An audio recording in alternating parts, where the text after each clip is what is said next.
Welcome to the 2025 Big Ten Championship game, sponsored by Discover from the house that Peyton built, Lucas Oil Stadium here in downtown Indianapolis. We have the biggest game of the college football season. Undefeated Indiana, undefeated Ohio State, ready to play for all the marbles in the Big Ten Championship. Hi, everybody. I'm Gus Johnson, along with my quarterback, Joel Klatt, and welcome to Indiana. Wow. What are these teams playing for? Not only are they playing for a Big Ten championship, not only are they playing for the top seed in the college football playoffs coming up, but these two teams are also playing, two young men are playing for the Heisman Trophy. I mean, what did we do right? We did something right. We did something man, right. oh man, it's Shevitz. How lucky are we, right? Oh, we are so lucky. How lucky are we? We get to enjoy this tonight here. These two great quarterbacks putting themselves right in the heart of this Heisman Trophy race. Let's start with the Ohio State quarterback, Julian Sayin. In his first year starting for the Buckeyes, all that pressure. He's come in. All he's done is lead the country in completion percentage. And I tell you, it's his poise and his accuracy that just impressed me. And he's got great weapons on the outside. Doesn't have to do it himself. Probably the best weapon in all of college football. Jeremiah Smith to throw to on the outside. 26 touchdowns over the last 2 years. Nobody's better. And they're going to need to attack down the field against this very good Indiana defense. As for Indiana, Curt Cignetti does it again. Yep. He's great. I tell you, this guy, he knows how to coach football. This team is legit. These two teams are the best two teams in all of college football, and their quarterback has really led the way. Comes over from Cal in the transfer portal, and he's been outstanding. Right now, the favorite to win the Heisman Trophy. He's going to have to play great tonight against this really good Buckeyes defense. And on the outside, he's also got a great weapon. Number 13, Elijah Surratt, 11 touchdowns on the year. He's the one that they look to in one-on-one situations on the outside. He's going to have to be great tonight against this Buckeyes defense if Indiana wants to pull off the upset. All right, time now to join the third and fourth members of our team. We'll start with the AAG, the All-American girl, Jenny Taft. Coach Cignetti had a feeling at the beginning of the season, and he wrote it down on a small note card that sits in his office. He hasn't shown anyone this card, but he did give me a preview. He wrote down, I don't know how many rodeos this group has left these coaches, but I believe we can do something special. His players may call themselves misfits, a group of guys that didn't find the perfect home right away out of high school, but have found the perfect home at Indiana. And as for that word misfit, don't say that to Cignetti, because for him, his guys have been everything he's needed and more. Time now to check in with Tom Rinaldi.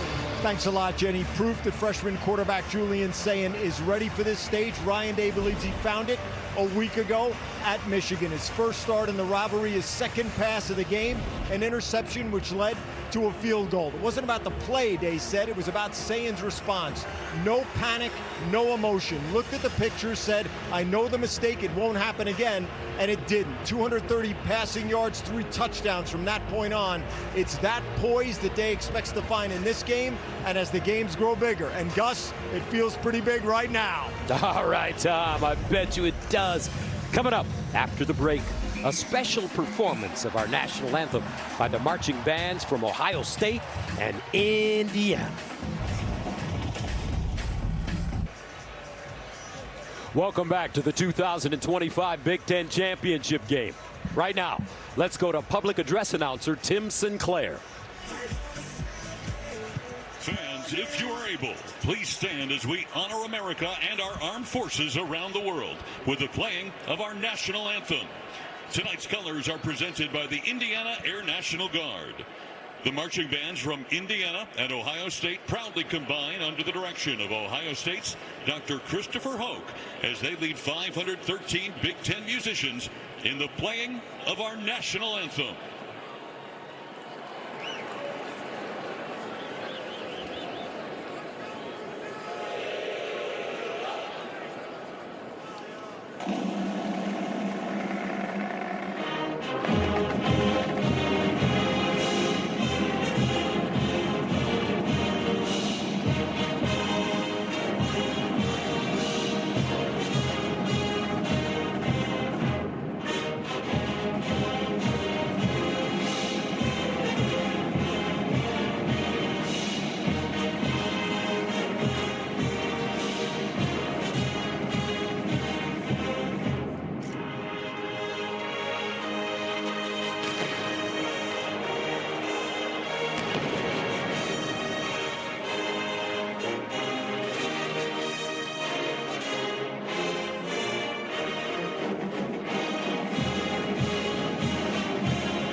Coming up after the break, team introductions and the coin toss.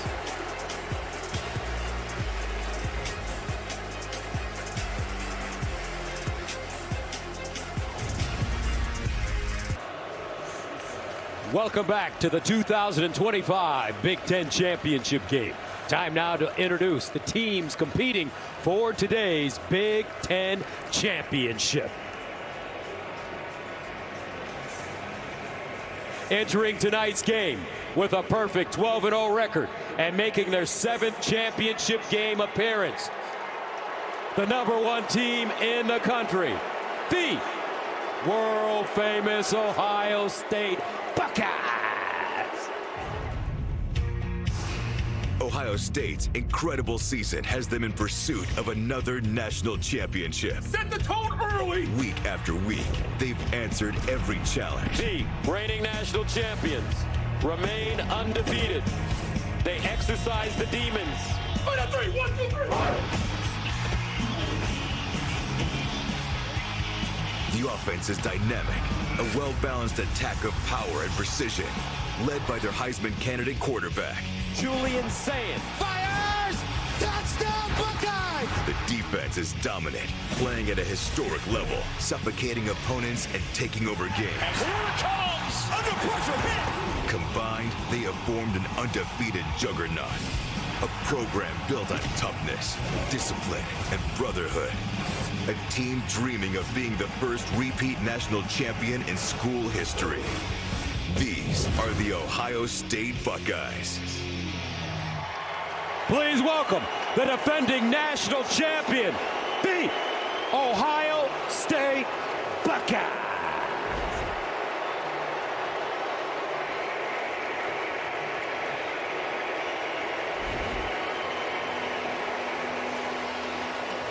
Undefeated, unshaken, and for the first time in school history, playing in the Big Ten Championship, the #2 ranked team in America, the Indiana Hoosiers.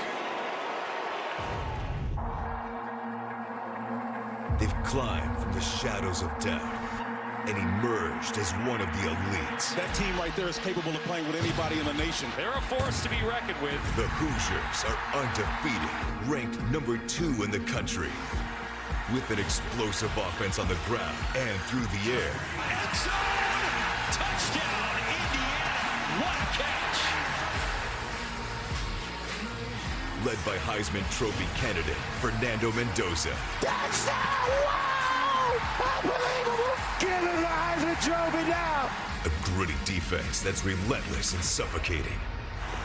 They come at you in waves. The time is now to level up, to make history, and bring a Big Ten crown to Bloomington. Oh my goodness! Wow! These are your Indiana Hoosiers. Hoosier Nation, make some noise for your Indiana Hoosiers.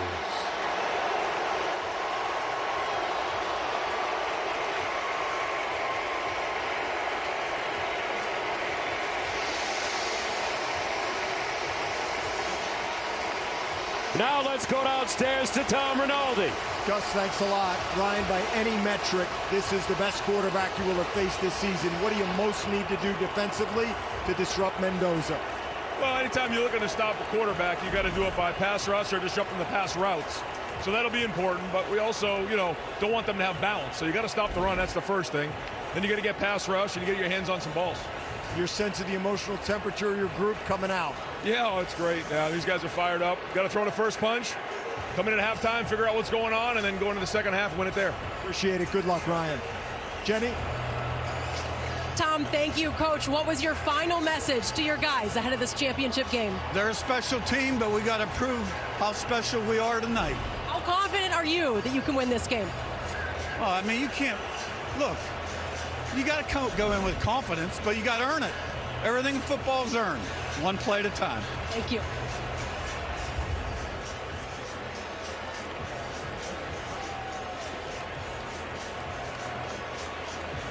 Now let's go downstairs for the coin toss. Captains come in and greet each other.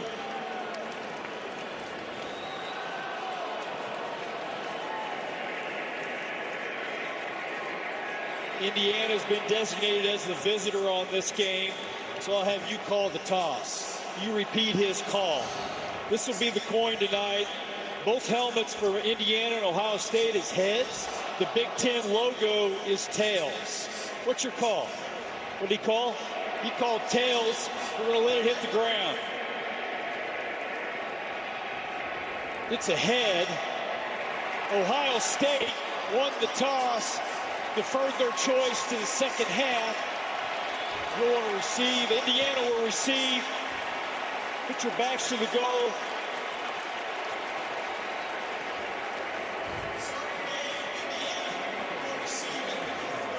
Time for today's game countdown, sponsored by Progressive. We'll have the kickoff of the 2025 Big Ten Championship on the other side of the break. Of the Big Ten Conference. You can chart this moment on a map if you want. Draw a line from Columbus to Bloomington. Two programs that appear to be reflections of each other. Scarlet, Crimson, 1, 2, 12, and O. But that's too short a drive for too big a story. See, this is an American epic. Big versus small. Champion versus challenger. There's something to prove every time we step on the field. Pressure's a privilege. Down one road, the center of the college football universe. A program carved in stone. The standard is excellence here, winning championships. Down the other, we've risen to a level that no one thought IU football could reach. A legacy built in a different church. That is, until he stepped on campus.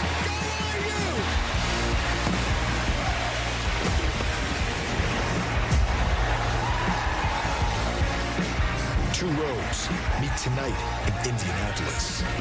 Not by fate, not by coincidence, by something harder, something earned. The Buckeyes, the Hoosiers, and the Big Ten Championship on Fox. Welcome back to the 2025 Big Ten Championship game, sponsored by Discover. Ohio State, Indiana. Buckeyes won the toss, deferred. Indiana will receive. Sellout crowd in attendance. Buckeyes, Hoosiers, and here we go. And that will bring out Fernando Mendoza, the Cal transfer, having a spectacular season. He is a great decision maker with the ball, on time and on target. The hard part against this Ohio State defense is recognition. What are they in? Where is Caleb Downs, number 2? The X factor for Mendoza tonight, Gus, his legs. In every one of their tough matchups this year, he has created huge conversions, moving the sticks with his legs, and I think he's going to need to do so tonight. Mendoza's thrown 32 touchdown passes this year to only 5 interceptions. First down and 10 of the 25. Hemby in the backfield. Mendoza throwing on first down underneath, and it's caught for gain of 9. Elijah Surratt. Offensively for the Hoosiers. Well, offensively, they've got their quarterback laying on the field. He got hit. I couldn't tell who hit him. Maybe it was Caden Curry, the defensive end. He got popped right when he let go of this ball. Here's 92 Curry. Yeah, he hits him right when he lets go, right in that right shoulder, and he was in pain immediately. That is a legal hit. It was on time. It was low under the head. Curry. His backup is his brother, Alberto Mendoza.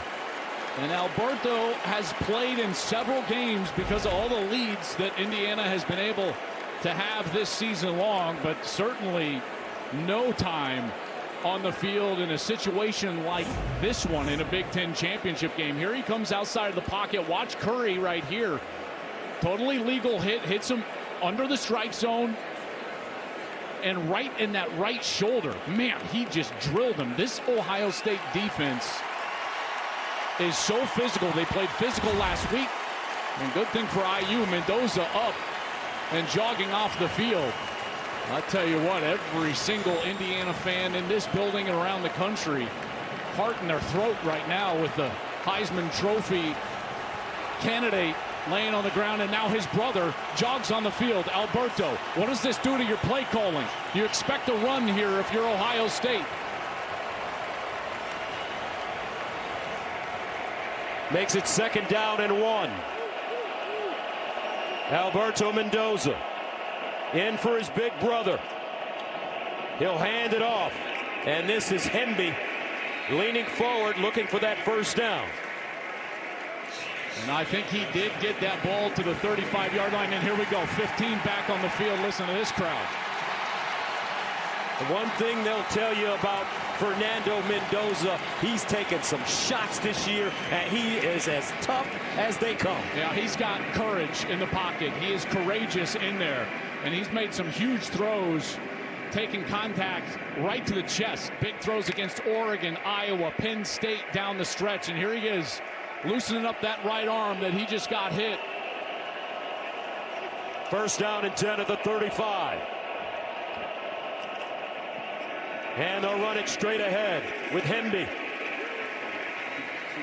That's a gain of 3. Let's take a look now at the Indiana offense. Drew Evans, their left guard, back in the lineup. He's missed several games, so he's back in there. That's good for Indiana. Pat Coogan's got a huge matchup against Caden McDonald in the interior. On the outside, it's about Elijah Surratt and Omar Cooper. These two guys are elite, but make no mistake about it, Indiana wants to run the football and establish that run. Roman Hemby in the backfield. They'll give it to Hemby again, running right this time with the lane as he crosses the line of scrimmage and is gobbled up by Sonny Styles defensively for the Ohio State Buckeyes. This is simply the best unit in all of college football. They're going to have 4 first-round draft picks right down the middle of this defense. Caden McDonald up front, the nose tackle. He's excellent. Arvell Reese, number 8. He might be the top player in the NFL draft next spring. And there's Caleb Downs, the brains of this operation, maybe the smartest player on the field at any time. Number 2 plays all over the place, and he is as disruptive as any safety in America. 3rd down and 4 at the 41.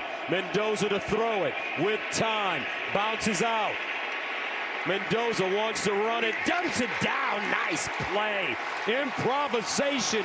Charlie Becker with the catch. His 21st of the season. A gain of 10 yards. Mendoza is sneaky athletic, and here he gets himself out of the pocket going to the left. And Arvell Reese is trying to track him down, and there's Lorenzo Styles, number 3, who has to come up and defend the quarterback run. And Mendoza, very alert, just dumps it right over the top for Charlie B. And Becker, how about the big catches he's made down the stretch of this season? Charlie B. from Nashville, Tennessee. 1st and 10 at the 49. Mendoza with time, goes deep, has a man, and incomplete. Intended for Omar Cooper. Defensively, Lorenzo Styles Jr.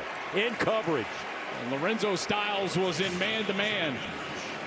Cooper likes to line up in the slot. Here's the coverage down the field, and he has a chance at this ball, just a hair underthrown. You see Styles just getting right in between his arms, and Cooper can't come up with it. Tell you, these defensive backs for Ohio State, they have been terrific defending those deep passes all year long. 2nd and 10 at the 49. Ground attack, this time Black. And the big question, can Indiana run the ball on this Ohio State defense? This offense is predicated on establishing the run game early. And everything comes off of that because they're so good in the RPO, the run-pass option. Mendoza makes great decisions, but they've got to establish the run. And here in a long 3rd down, Gus, probably not the spot for a run unless they feel like they're in 4-down territory across the 50. 3rd down and 7 at the 46. Opening series for Indiana. Mendoza to let it fly. Steps up in the pocket and trouble and goes down. Guess who? Caden Curry again. his 10th sack of the season to lead the Buckeyes. And he's from, guess where? Greenwood, Indiana. I tell you what, a start for Caden Curry in this game. He's just going to beat the right tackle right around the edge. That's Zin Maholski, the Ohio State transfer, didn't want to hold. Curry is so explosive here in his first year as a starter, and he has been so productive for Ohio State. Like you said, now 10 sacks on the year. Mitch McCarthy to punt it away. Brandon Inniss is the deep man for the Buckeyes. And he's got it at the 11-yard line.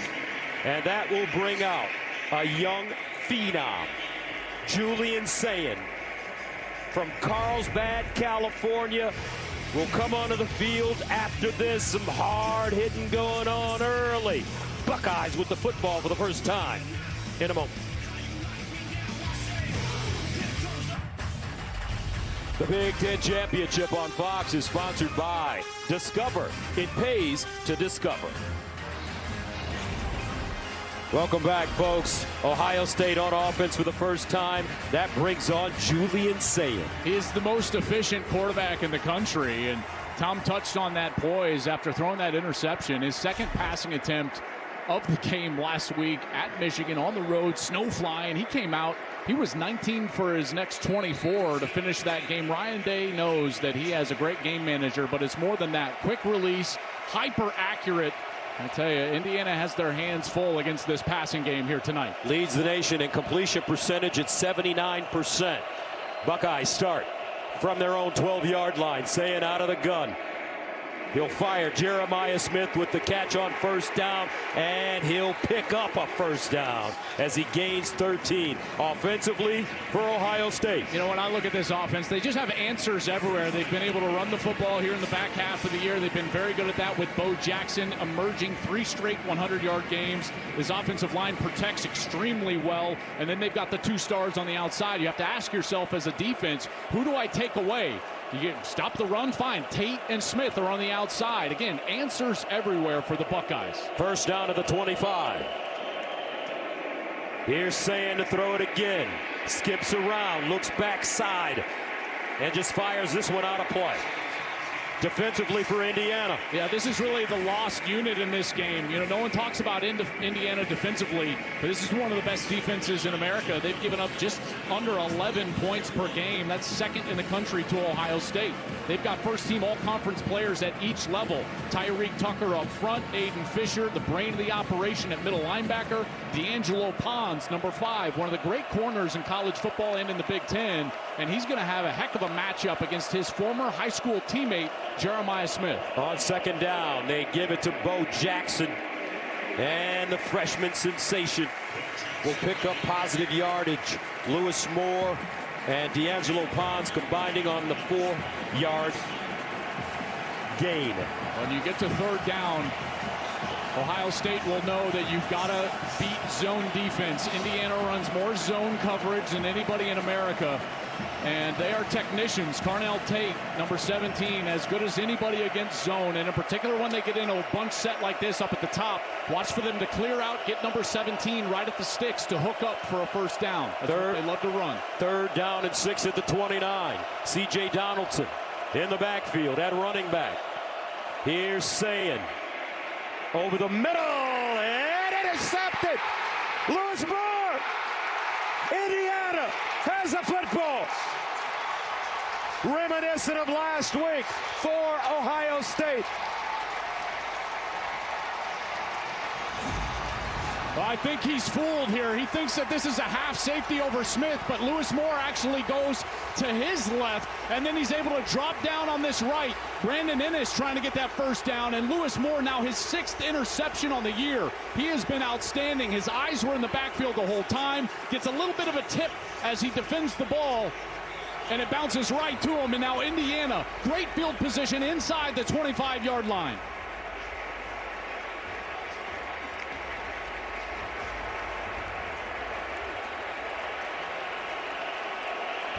First down and 10 for Indiana. At the Ohio State 23. Black runs into a pile led by Sonny Styles. They give him 1. Well, they're trying to establish this run game, but it is very difficult against this stout defensive front. And that run defense is led by Caden McDonald, number 98. They've got those fast linebackers behind them, Sonny Styles and Arvell Reese. But big 98, he is 326 pounds. And the key, the anchor to the run defense, he lines up generally right over the center. Pat Coogan transferred in from Notre Dame. He's got his hands full. 2nd down and 9 at the 22. Mendoza sideline throw on the money to Surratt. Elijah Surratt came into this game with 48 catches for 650 yards. He's missed games because of a hamstring this year. Gain of 11 on this play. He is an elite wide receiver out on the outside, and what they do better than anybody else in the country is throw those underneath routes. An out route, a back shoulder fade, and when you get down here between the 20 and 10-yard line, you always got to be aware of these slot fades. Watch out for Elijah Surratt here trying to get himself to the corner. 1st down and 10 at the 11. Here's Mendoza rolling out of the pocket, and he'll throw it away.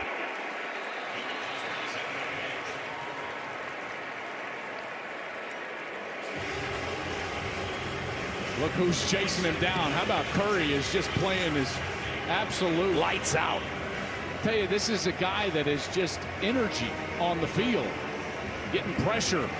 Like you said, Gus, playing just about 20 minutes away from where he grew up. A little homecoming for Curry, and he's making his name known here in Indianapolis. Indiana offered him a scholarship.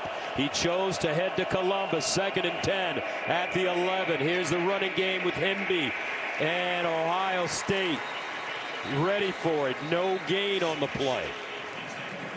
And these running backs are mirror images of each other. Hemby and Black, about the same size, same running style. It's going to be rough for him, though, today. And Curt Cignetti knows it. Yeah, it will. And this red zone defense is such a key for both of these teams, but certainly Ohio State. After the interception last week against Michigan, they held Michigan to a field goal, trying to get off the field here on 3rd down and force a field goal opportunity for Indiana. 3rd down and 10 at the 11. Mendoza looking underneath, deflected, incomplete.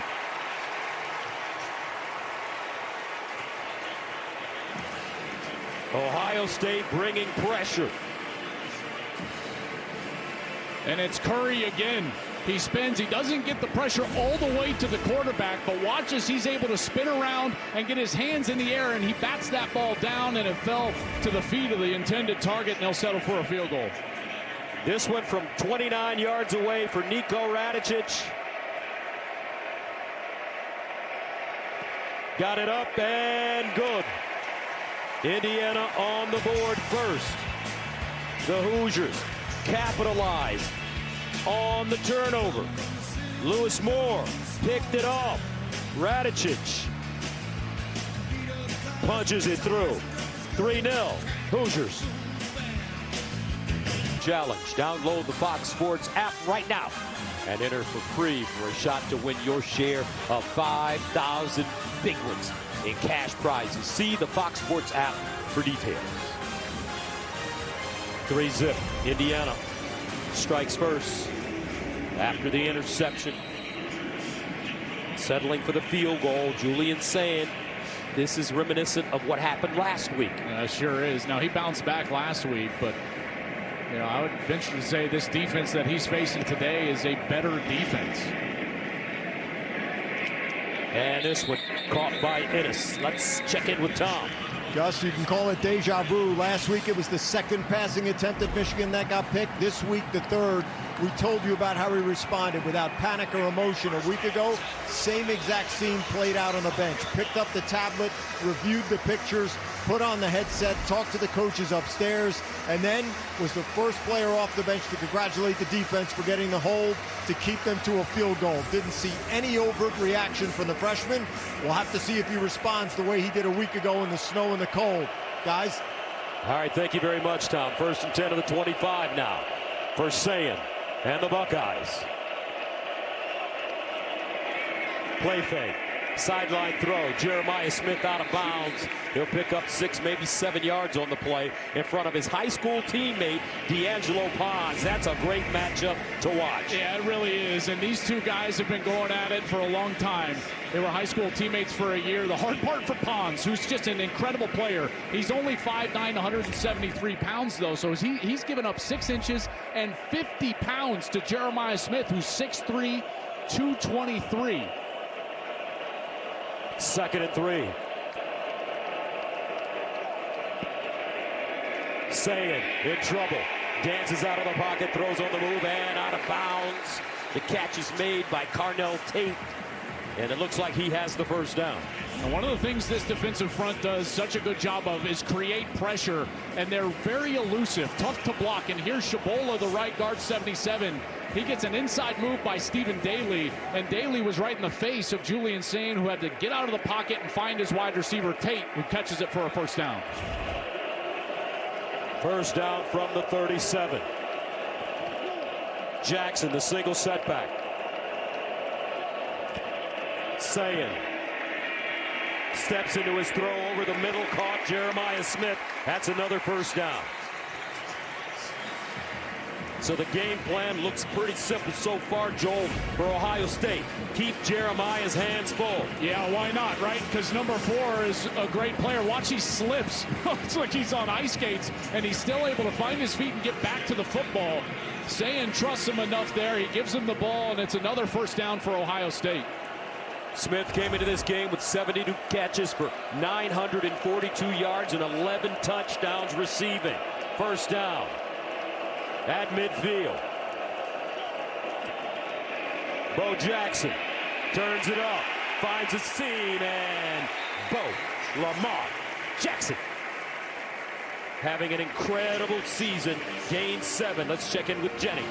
Well, we love the dynamic between D'Angelo Pons and Jeremiah Smith. I was with Pons earlier this week, and of course he talked to me about those high school days, and he said, yeah, I might be a bit smaller than Jeremiah, but I always knew I could compete because of what I did in high school. The two are close. They actually trained a little bit together this summer. I asked him if he'd reach out to Jeremiah this week. He said, absolutely not. We'll talk after this one. Meanwhile, the Indiana defense comes up with a tackle for a loss of 2 yards. That'll make it 3rd down and 5 at the 46 for Ohio State. Big opportunity here for Indiana to get off the field.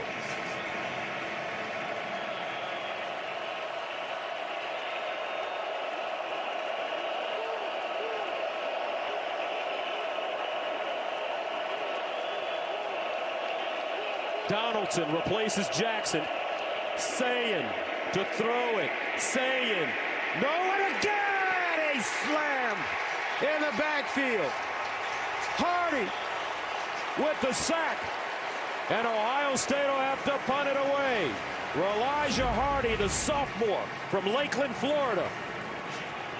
He had a wide open Brandon Ennis right down the middle of the field, but because he had to scoot up in the pocket, he took his eyes down, didn't get there, and then there's Elijah Hardy. And Hardy, 7 sacks coming into this game. That's his 8th on the year. Joe McGuire punts it away from the 35. Jonathan Brady is a deep man, and he has it at the 10. 39-yard punt. This game for the Big Ten Championship and maybe the Heisman Trophy. Back after this. All right, the Dr. Pepper tuition giveaway is coming up. Stay tuned to watch 2 deserving students compete for a life-changing grand prize of $100,000 in tuition from Dr. Pepper. 3-0, our score. 3:07 to play here in the first quarter. Indiana leading Ohio State. The Buckeyes, the reigning national champions. Curt Cignetti does it again. His team number 2, undefeated. Both heading back to the college football playoffs. But right now, a championship on the line. First down and 10 for Mendoza at the 11. Play fake, sideline, quick. Charlie Becker, incomplete. Igmignoson in coverage. Let's go downstairs and check in with Jenny. Something I've been monitoring down here for Indiana. Omar Cooper Jr. currently questionable. A lower body injury, Gus. He's been limping in and out of the medical tent. They have been examining his right leg, his right side, his knee, his ankle. He just left for the locker room. I'll keep you posted with the latest. And that could be a huge loss for the Hoosiers. He's been playing some lights out football this year. Here's a handoff. Hemby, this time with room. Roman Hemby, the Maryland transfer. A gain of 8 as he just rockets through the hole. Yeah, both of these backs, but in particular Roman Hemby, they run so hard. They don't waste movement. They get themselves right upfield, keep them on schedule for a 3rd and short like this. 3rd down and 2 at the 19.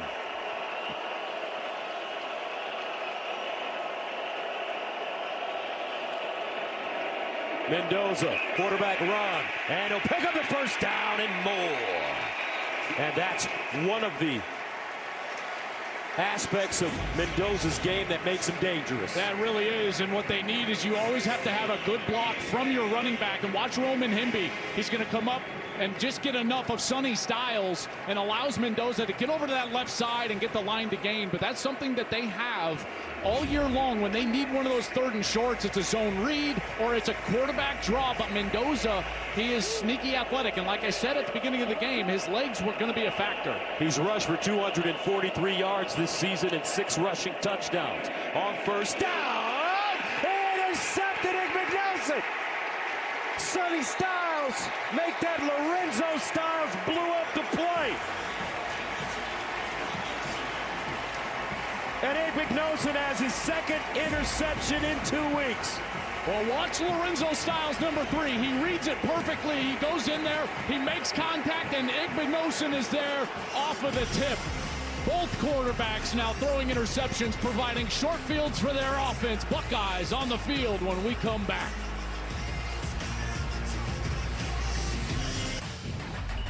The Big Ten Championship on Fox is sponsored by Pacific Life, building confident futures for nearly 160 years. Welcome back to Indianapolis. Curt Cignetti wanted a defensive pass interference on that last play because Lorenzo Styles definitely contacted Surratt before the ball arrived. But here's the thing. When you're behind the line of scrimmage, it doesn't count. You can contact the intended receiver before the ball arrives. So heads up play from Lorenzo Styles. Knew he could do that. He contacts Surratt. Turnover, Ohio State. Buckeyes now have the football at the Indiana 25. 1st down, and they hand it off to Bo Jackson.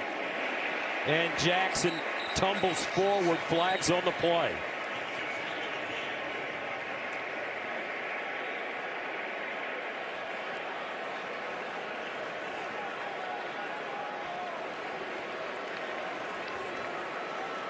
Personal foul, face mask, defense number 97, half the distance to the goal, 1st down.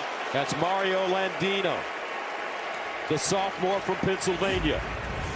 Here's the ump cam. This is the official that actually threw the flag, and Landino is right in the middle of your screen. You can see he reaches back with the right hand and just gets enough of Bo Jackson's face mask, and that's when the flag comes out. He was working against Will Kazmarek, the tight end number 89. Gus, watching the film last week of Ohio State's win over Michigan, Will Kazmarek, number 89, was a devastating blocker. Had one of the great games I've ever seen from a tight end blocking, and again right there with the block on Landino. 1st down and goal at the 8 for Ohio State. Out of the offset eye. Jackson. And Jackson is taken down. Jeff Utzinger lassos him, but there's another flag.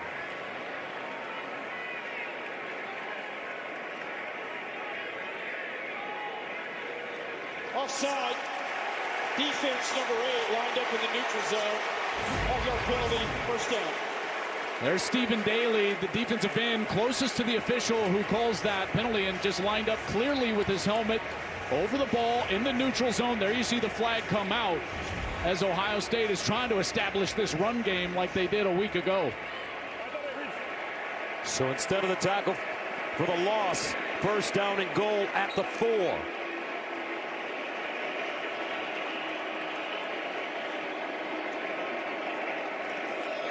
Sayin looking, throws it up high and out of bounds. That's great coverage by Pons. That is great coverage. They're trying to get the one-on-one on the outside. There's not many corners in America that want that responsibility, but you know number 5 does. There's the man-to-man that we've got going out on the edge, and you can see Pons knows he wants to get to the corner and just doesn't allow it. When I talk with Brian Haynes, the defensive coordinator, he says D'Angelo Pons is one of the smartest players he's ever had, and he reads the split of the wide receiver, how wide they're split out there, and he understands the route that they want to run before they run it. Second down and goal at the 4. Jackson remains in at running back.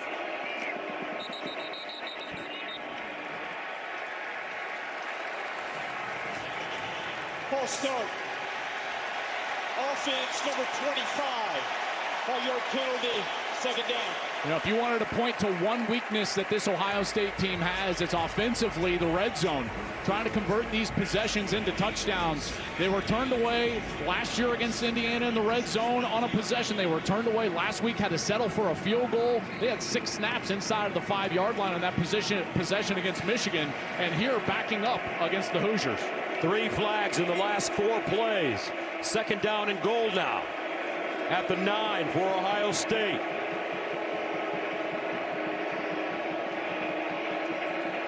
Sayin looking, Sayin in trouble, scrambles, throws, touchdown! Tater, home run hitter, Carnell Tate.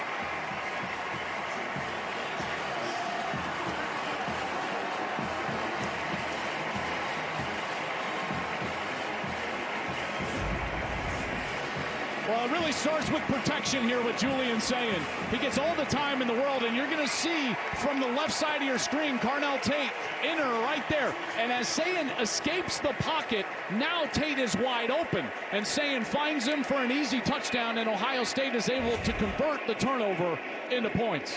Jaden Fielding in for the extra point. And it's good.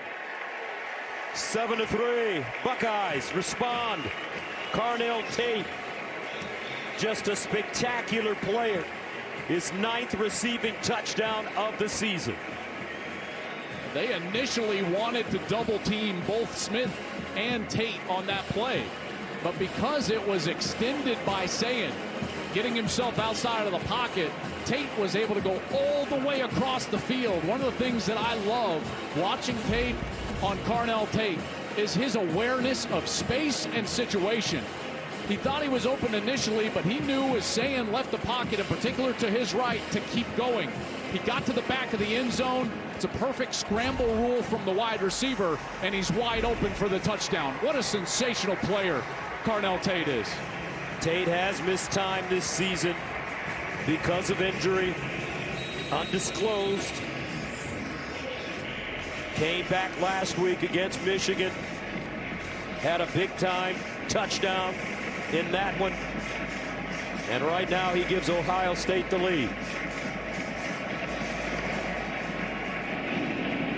And this one kicked out of the end zone.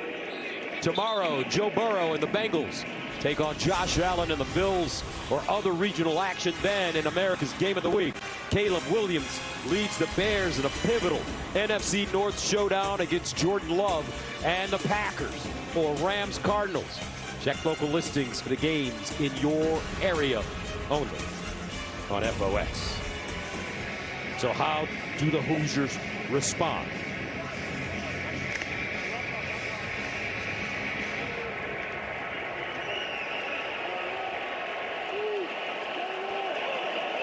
From the 25, first down. Mendoza with time. Mendoza winds up. Down the field, Becker, incomplete. And a flag. Lorenzo Styles in coverage.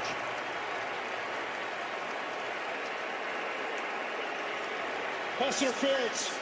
Defense, number 3, 15-yard penalty. First down. Charlie Becker is so dangerous down the field. He's 6'4", 209. And here Styles comes in. You can see that arm. And he's just getting too much contact not allowing Becker to go back up and receive that ball. There's the restriction right there. That was right in front of the far official, the one who threw the flag, and it's 15 free yards for Indiana. So now first down at the 40 for the Hoosiers. Black turns it up. Nice cut. Black high stepping. Black out of bounds. Indiana toting the rock. Gain of 37. This is exactly the way that Michigan attacked in the run game against Ohio State. Tight end into the short side of the field, pulling extra linemen over that direction. And Ohio State was hurt by a couple of long runs early in that game. Indiana gets right back to it. What they see on film, they're able to get Drew Evans with an excellent block in there, number 62. Time winding down to the first quarter. And they get it off. Black again. And maybe a yard. Sonny Styles. But that takes us to the end of the first quarter, and what an interesting first quarter it was. 7-3 Buckeyes. Hoosiers with the ball. Drive it.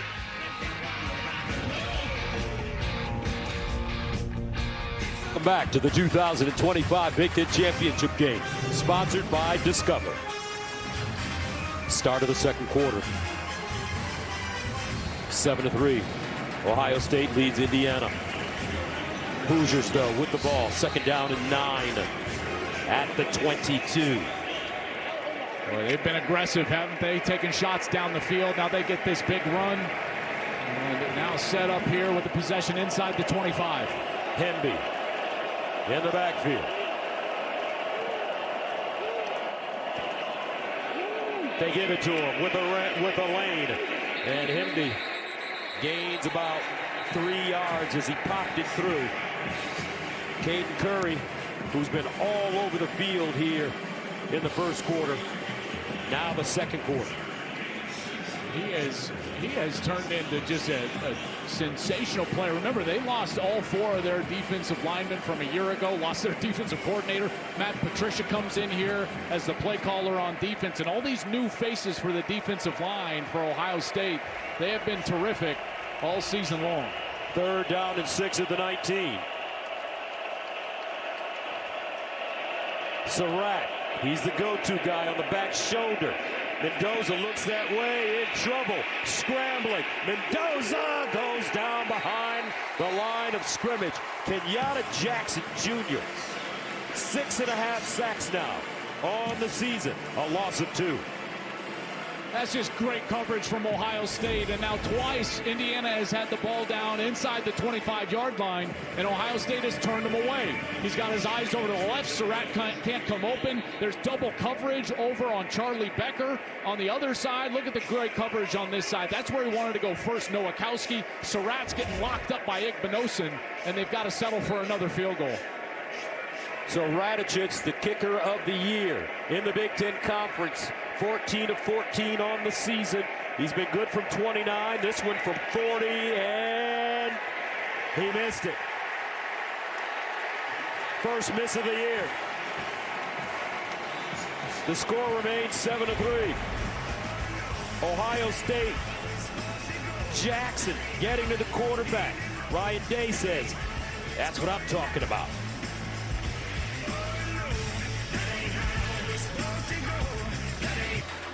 Pacific Life Game Summary, sponsored by Pacific Life, building confident futures.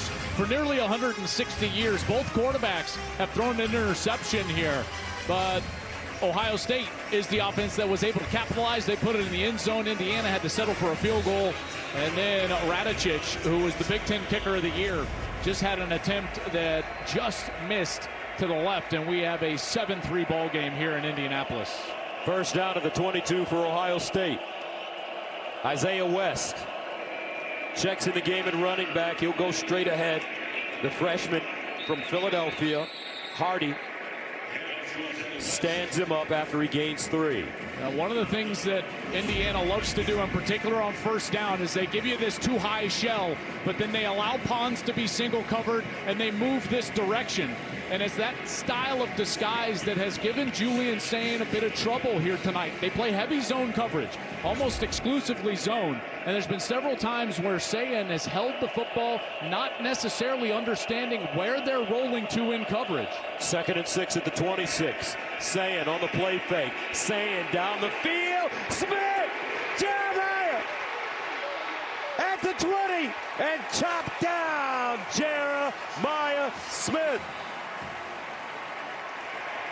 51 yards, but a flag.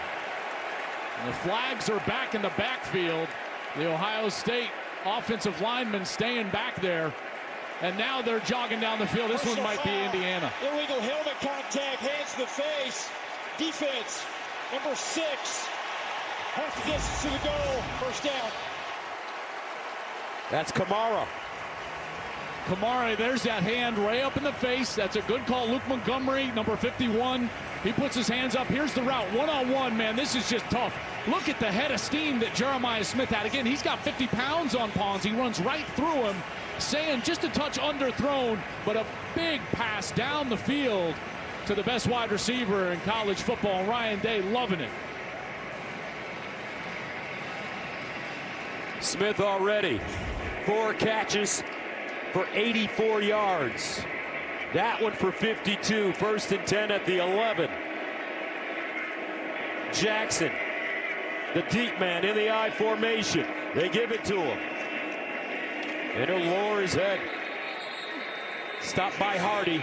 2-yard pickup. Yeah, these red zone possessions are so important. Ohio State capitalized the last time they were down here, and we've seen Indiana have a couple of possessions where they're in the scoring territory, have to settle for field goals here. You cannot settle for field goals. Curt Cignetti knows that. Ryan Day knows that. This offense is going to have to find the matchup that is most advantageous for them. Right now, Smith, top of your screen, does not look like they have help over there for Jamari Sharp, the corner, number 22. And Tate is at the bottom of your screen. 2nd and 8. The handoff to Jackson. And Jackson held up. Nicely done. As Farrell, the safety, comes up and brings him down. Really nice play from Amari Farrell in there from his safety position. Came up, physical stop on Bo Jackson, and a huge 3rd down here for Indiana defensively. 3rd down and 7. From the 7.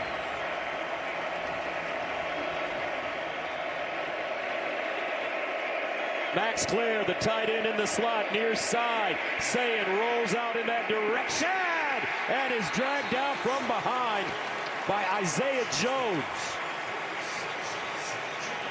A loss of 4. He's going to get pressure over here from his left side, and the offensive line never slides far enough. So Sayin thinks he's protected. He leaks out to the right side, and Isaiah Jones in there, and that's his 6th sack of the year. Beautiful job dialing up the pressure from Brian Haynes, the defensive coordinator, and getting off the field. 4th down. Jaden Fielding, who's had a great season, 15 of 17 on the year with a long of 49. This one from 30 yards away.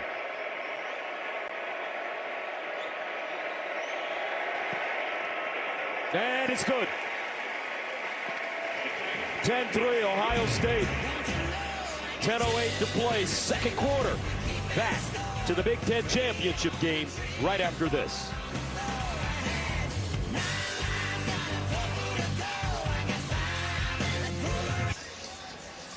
It's a sea of orange thanks to custom wristbands for fans here at Lucas Oil. Sponsored by Discover, the official credit card of the Big Ten Conference.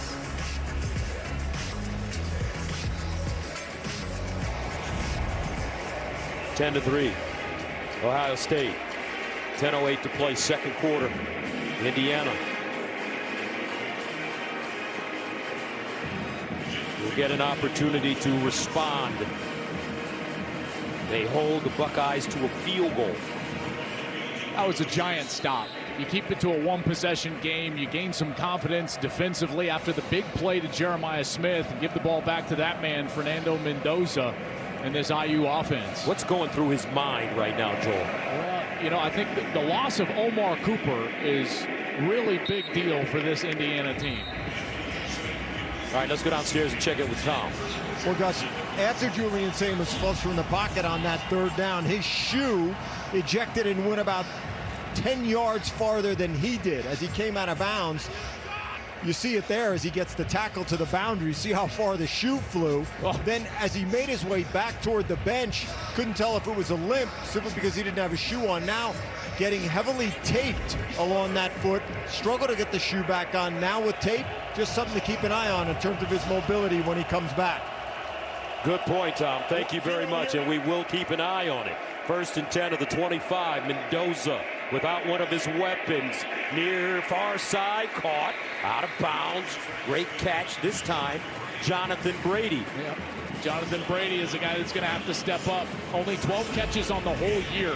But here, he's working in the slot. That's where Omar Cooper was primarily used, was in the slot. And so Brady, who transferred in from Cal with Fernando Mendoza, comes in here. They were teammates back in Berkeley, and now, after only 12 catches on the season, he's going to be asked to play a big role in tonight's game. 1st down to 10 of the 39. Mendoza to throw it again. Rolls out of the pocket. Incomplete, but there is a flag.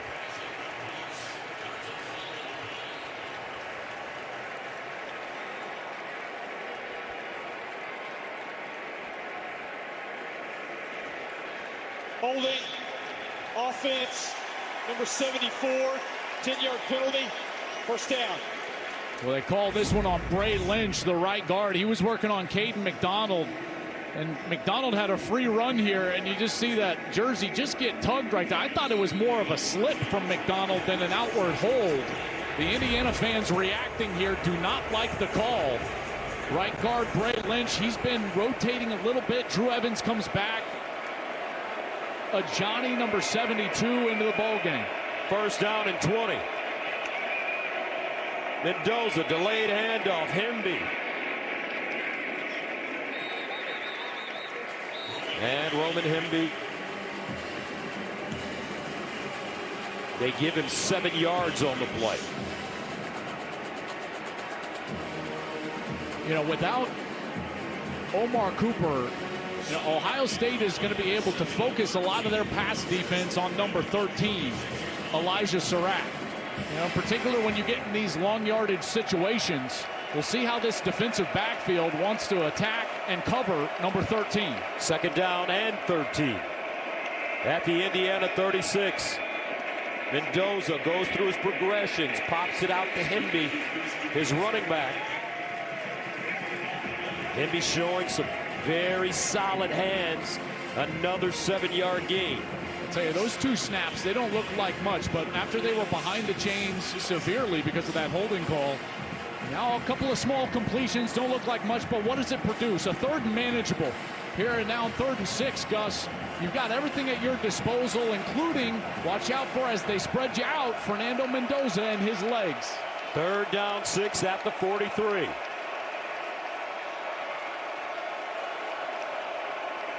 Mendoza sprints out, sets up, delivers, and caught on the sideline. That was a rocket gain of 11. Charlie B from Nashville, Tennessee. Yeah, this is a terrific route by Charlie Becker. He's working against Devin Sanchez, number 6, the true freshman. Look at him just gain some space right there. A little bit of a push off, but gains the space, and he's able to get that ball and then keep it away from the defender through contact, and a 1st down after the holding call. Really good execution from Mendoza in that passing game to come all the way back and create a 1st down. 1st down and 10 of the 47. Looks like the Hoosiers may have figured something out. Mendoza hands it off. Black cuts it up. Gain of 2. Now, the difficult part about trying to establish the run against this Ohio State defensive line is they just do not give ground. It's so difficult to push them back, get the double teams up to the linebackers, mainly because of that guy, number 98. But it's what makes this run defense go. Caden Curry's great against the run. These guys, they just do not give ground. 2nd down and 8 at the 45.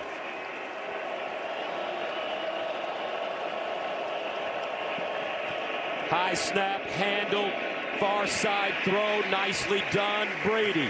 Now remember, Omar Cooper's out. He's been a star for them. But Jonathan Brady, as you mentioned, he played with Mendoza at Cal. There's a familiarity. And that was just a run-pass option right there. Good decision by Mendoza. 3rd and 2. Mendoza to throw it again. Scrambles. And incomplete. Out of bounds. Sonny Styles with pressure.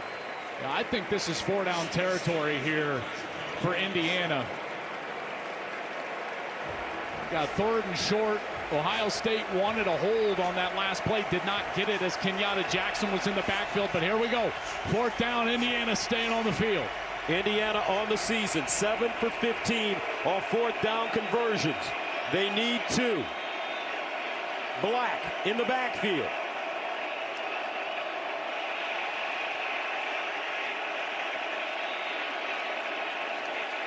And a timeout called by the Hoosiers. Tried to draw him offside. Almost worked, but didn't. And Jackie Robinson Award presented by Discover recognizes Big Ten student athletes with a positive impact in their chosen sport and their community. Accompanied by Jackie's granddaughter, Sonia. Congratulations to the 2025 winners, Nanea Estrella of the University of Iowa and Dylan Fontes of the University of Maryland. 4th down and 2 for IU at the 39.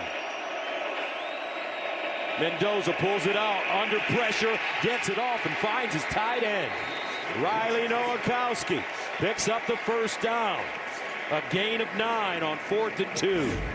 This is a great little route. Watch Nowakowski. He's going to come from the left side of the offense and just slip right past the defensive end Curry. Arvell Reese, who's got to be in there for run defense, cannot catch up. Mendoza, while he's getting hit, delivers a dime, and Indiana moves the chains. Nice little sidearm action there from Mendoza. 1st down and 10 at the 30. Under 6 minutes to play in the 1st half. Black with a burst, and he just rockets through the hole and gets close to that 1st down marker. They give him 9.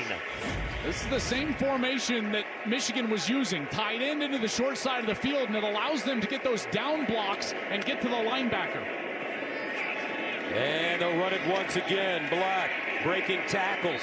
Prior to that run, 6 carries, 53 yards for Black, averaging close to 9 yards per carry. He just got 1. Styles takes him down. But he moves the chains, and now another one of these red zone possessions. Indiana has had the ball 3 times down in this area. Gus, they've settled for 2 field goals, missed 1 of them. Gotta convert for touchdowns, and maybe you just think about taking a shot. Maybe you get one of these guys, Charlie Becker, Surratt. You've got Jonathan Brady. Get him on a corner. 1st down and 10 at the 20. Mendoza, quarterback run, bottled up and goes down. That's because Kenyatta Jackson got a piece. And that's his 2nd sack of the game. This man hasn't been talked about as much as the others, but he's having a terrific year. Watch 97. He just goes inside, gets skinny, and then he gets that penetration all the way back into the backfield, and Mendoza just can't keep his feet. You know, Kenyatta doesn't even actually get a piece of Mendoza. It looks like he just trips over his own lineman there, but certainly disrupted by big 97. 2nd down and 12 at the 22. Hemby in the game at running back now. Mendoza. And Mendoza goes down again. Curry with pressure.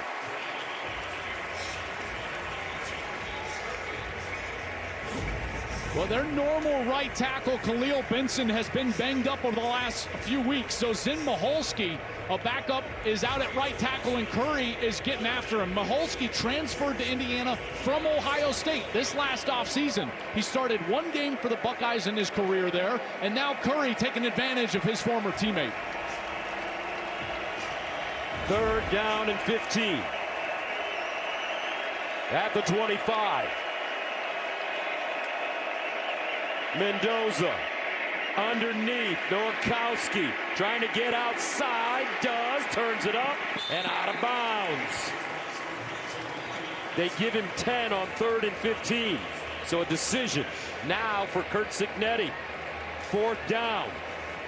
I think they're going to run Radicic out here and attempt another field goal. This is a huge win again for Ohio State. Again, forcing field goals. This is a great red zone defense. Matt Patricia dialing up the schemes. Nice play there on 3rd to force this field goal opportunity. Radicic, he's been good from 30. This one up and good.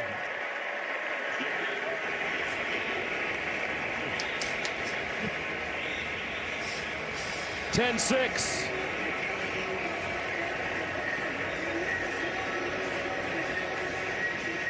This holiday season, Fox Sports and Purple Heart Homes are teaming up to provide housing solutions for our nation's aging and disabled veterans through the Hearts for the Holidays campaign. To learn how you can help heal hearts one home at a time, scan the QR code or visit go.fox/Purple Heart Homes. What a game. 10-6. Big Ten championship. The #1 and #2 teams in the nation, both undefeated. Ohio State, the reigning national champions. This game is not only for the championship of the Big Ten Conference, but also for the top seed in the college football playoffs. And maybe the Heisman Trophy. But how about these defenses? Oh my goodness. Both of these defenses have been outstanding so far tonight. Best 2 defenses in all of America. Indiana goes on a 14-play, 61-yard drive, eating up 7 minutes and 21 seconds. Indiana and Ohio State have been wrecking balls this season, folks, bowling over their competition. They allow the fewest points per game of any team. They're both ranked in the top 3 of point differential, and they're the best in FBS on 3rd down conversion. There was so much to love about this matchup coming in. Obviously, the quarterbacks trying to compete for the Heisman Trophy, but it's been these defenses that have been outstanding here so far through the first 2 quarters. But this is a big opportunity for Ohio State. They received the second half kick. After halftime, a chance to double up here if they can get a score. First down from the 25, far side throw, nice catch. Carnell Tate. And Tatum with the first down. Gain of 11. Just don't know how you defend these 2 wide receivers. I know Ohio State wants to run the football, as they should, establish the run. But with the accuracy of Sayin and the ability of number 17, Carnell Tate, number 4, Jeremiah Smith, boy, it's tempting, in particular in a scenario like this, winding down towards 2 minutes, to really let these guys eat on the outside. First down at the 36. Indiana showing blitz. Now they back out of it. Sayin directing traffic.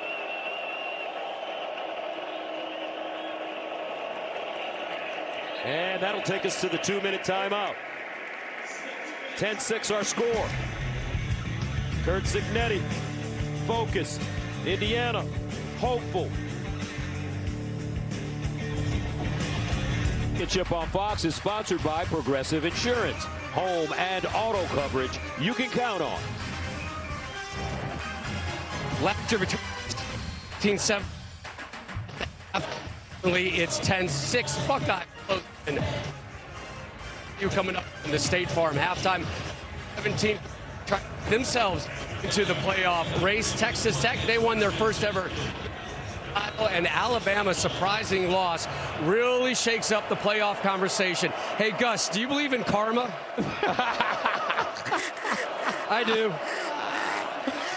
My name is Bennett, and I ain't in it. First and 10 at the 36 for the Buckeyes. Bo Jackson. And Bo Jackson hit hard. Elijah Hardy has been excellent. Gain of 4, though, for the freshman. Well, they don't have to move too quickly, but they're taking a lot of time here. 3 timeouts left, chance to double up, get a score. They were able to score late in that game against Michigan in that second half. They'll receive the second half kick, like I said, so a big series here, but taking a lot of time now. 30 seconds just for that one first down play over the left side. 2nd down and 6 at the 40.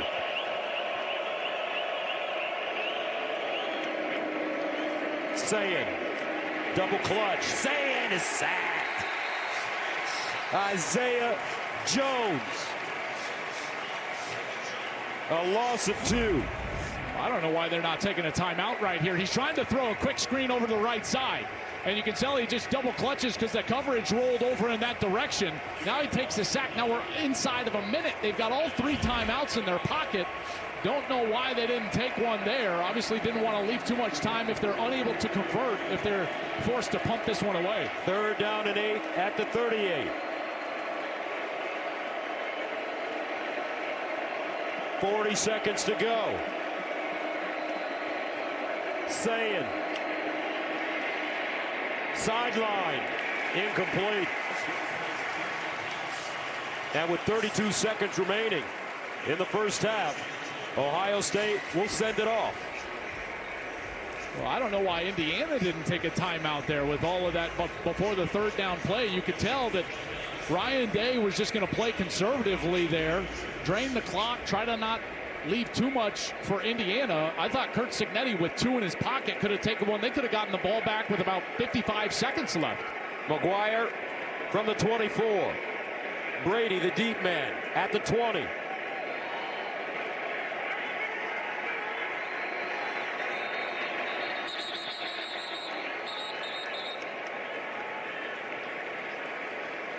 Charge timeout, Ohio State, their first.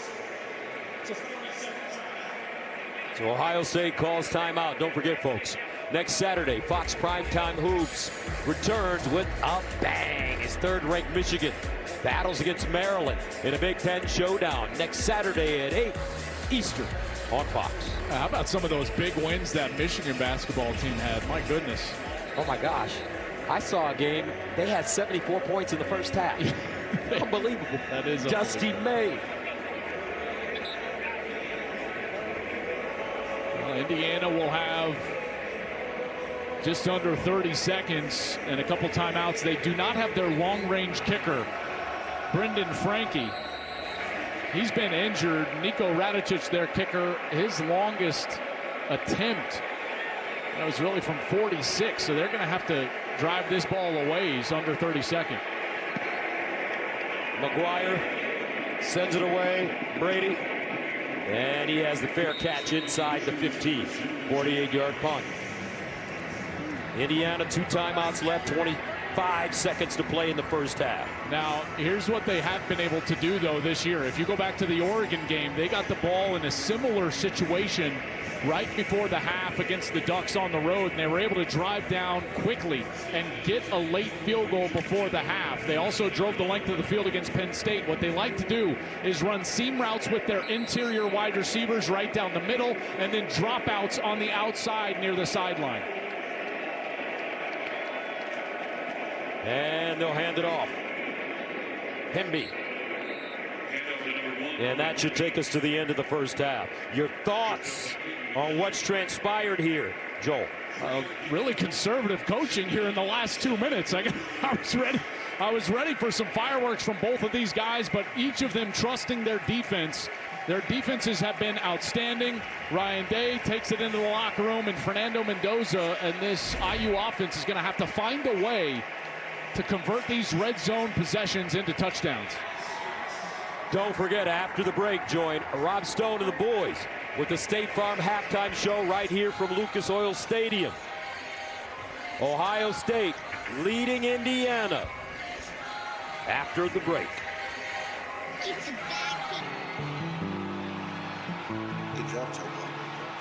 I told you time and time again that we won't stop. Back and show by show, I'm trying to triple and double the pot.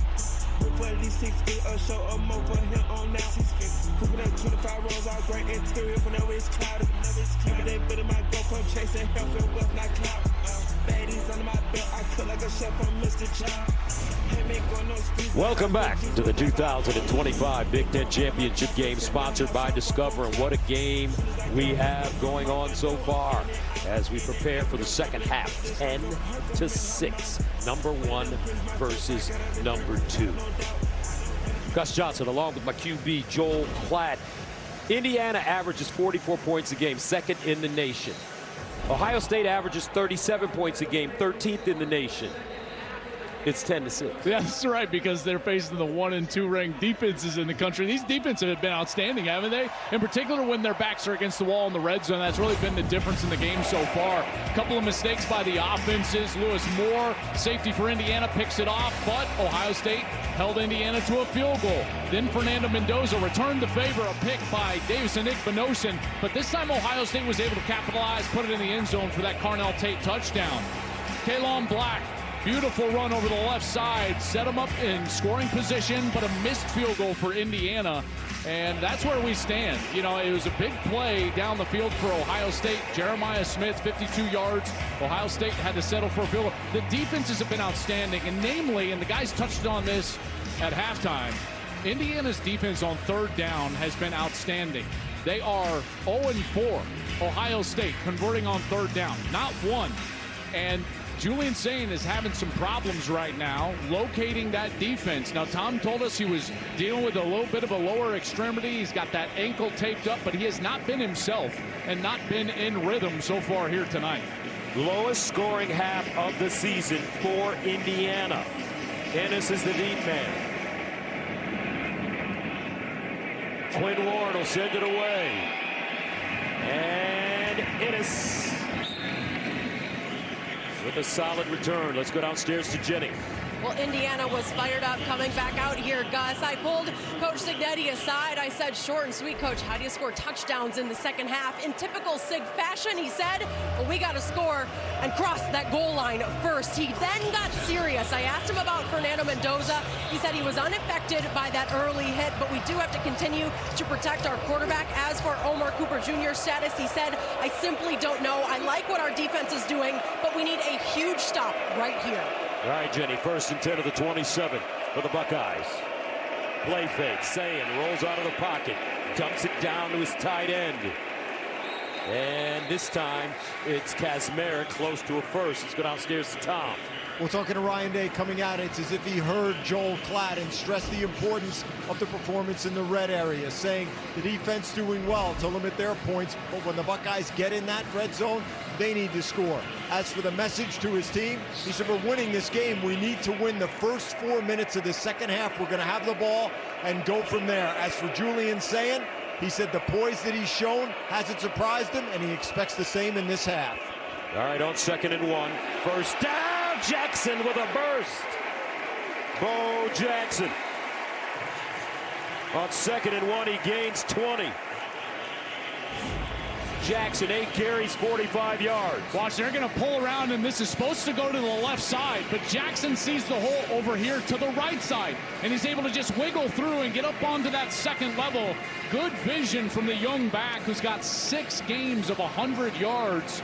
That's the most of any true freshman in the country. He has come on strong here in the back half of the season. The state of Ohio's top-ranked running back in his class and 4th in the nation. First down and 10 at the 44.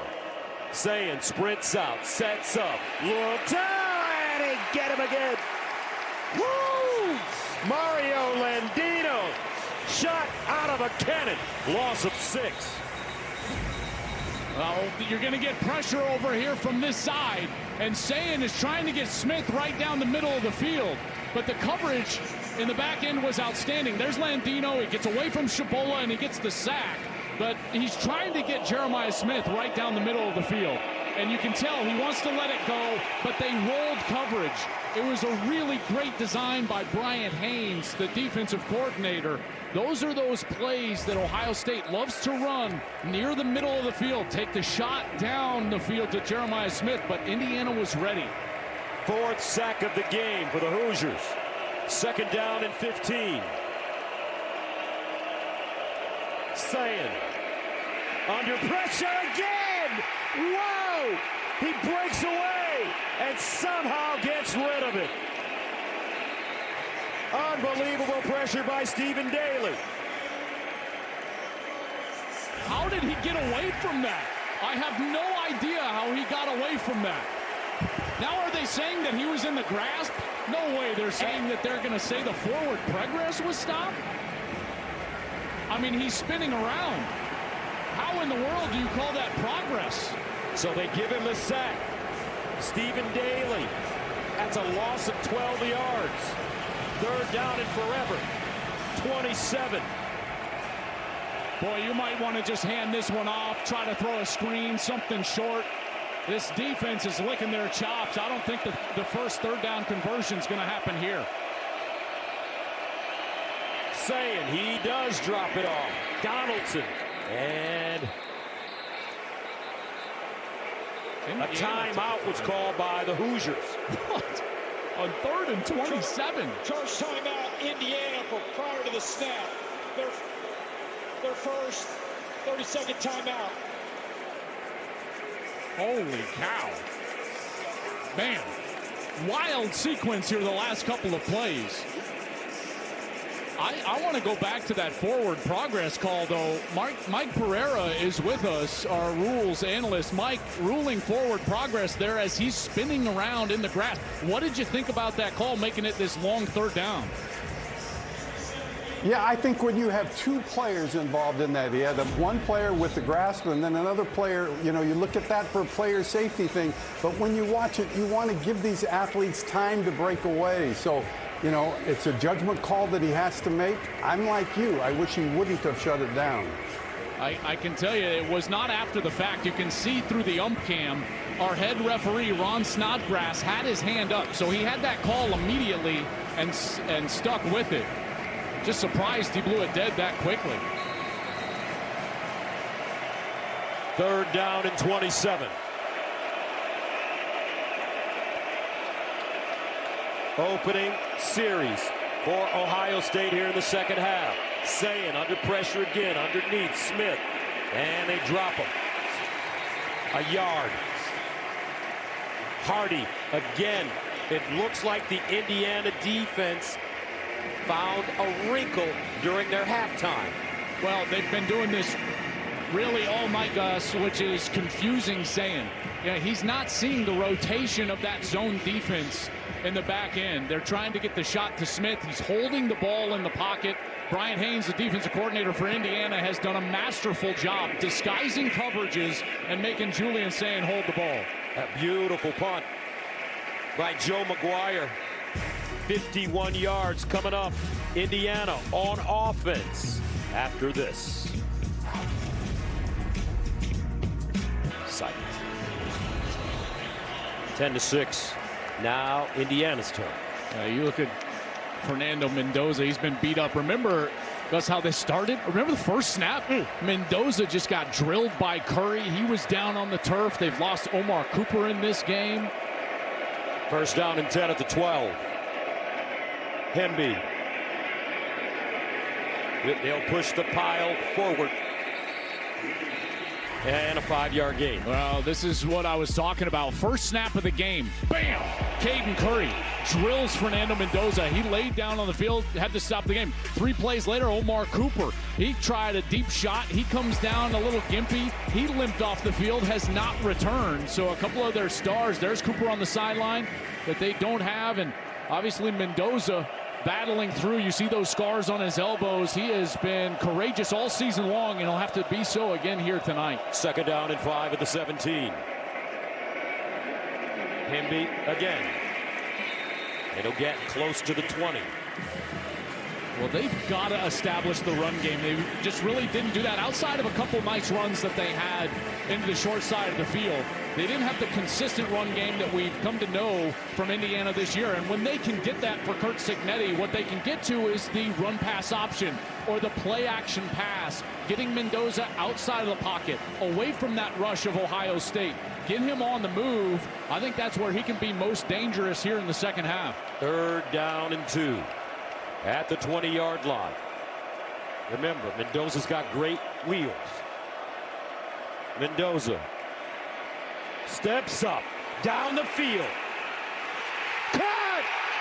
Inside the 30. Charlie B from Nashville, Tennessee.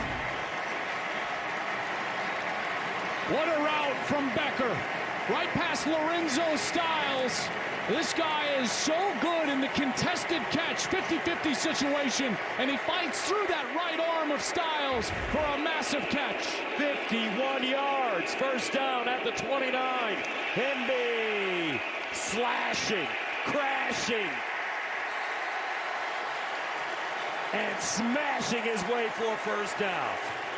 Well, you talk about momentum. You should feel the energy in this building from the IU faithful. Ohio State, #1 in the country, defending national champion, has not trailed in the second half all year.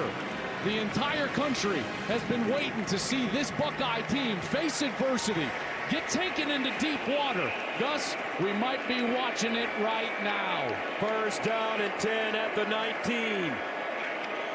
Mendoza hands it off. Black. And he's ridden down after he crosses the line of scrimmage. Sonny Styles. Remember, not only is this game for the Big Ten Championship, it's also for the #1 seed in the upcoming college football playoff. It's also for the Heisman Trophy. Fernando Mendoza. Julian Sayin. Mano a mano. Second down and 8. Mendoza play fake. Looks backside. Dances. Pulls it back. Rolls out and gets rid of it. Great coverage by the Ohio State secondary. This is a broken record. This is the 4th trip inside of the red zone for Indiana, and what do we see? As Coach Meyer told us on the halftime, something nondescript on first down, little to no yards. Then on second down, great coverage. Mendoza has to escape, and now a long third down. You got to find the matchup. Where is Elijah Surratt? Can you get to him on a dropout, a slot fade, something in a one-on-one number 13? Third down and 8 at the 17. Becker's been a go-to man as well. Mendoza, fade, Surratt, corner, touchdown, Indiana.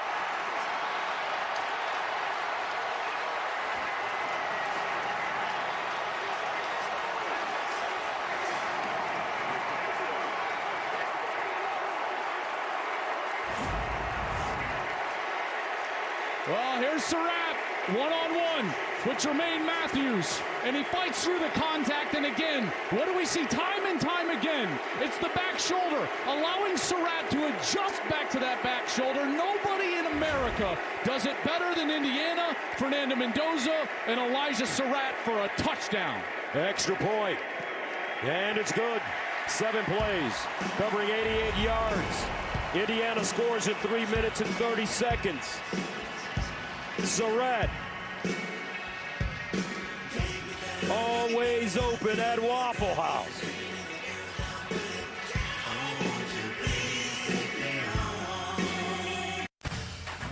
The Big Ten Championship on Fox is sponsored by Wendy's new chicken tenders. This is the first Big Ten Championship game between the first and second ranked teams in the country. And the stakes couldn't be higher. The Hoosiers are looking for their first Big Ten title since 1967, their first outright title since 1945. The winner of this game will get honored by CFP royalty, and it looks like Fernando Mendoza and Julian Sayin could be jousting for the Heisman Trophy. Well, I tell you what Mendoza does, and we've seen it all year long, as he comes up huge in the second half. And I know it's just the third quarter, but how about that drive? Deep down the field to Charlie Becker, a beautiful ball right down the middle of the field, and then just a terrific back shoulder fade route to Elijah Surratt for the touchdown. And that brings back on Julian Sayin. He was sacked just 6 times on the season coming into tonight.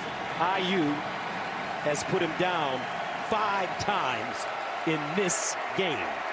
This is what Indiana does. You think about their big matchups. They faced, at the time, a top 10 team at home, Illinois. They sacked Luke Altmaier 7 times in that game in a rout.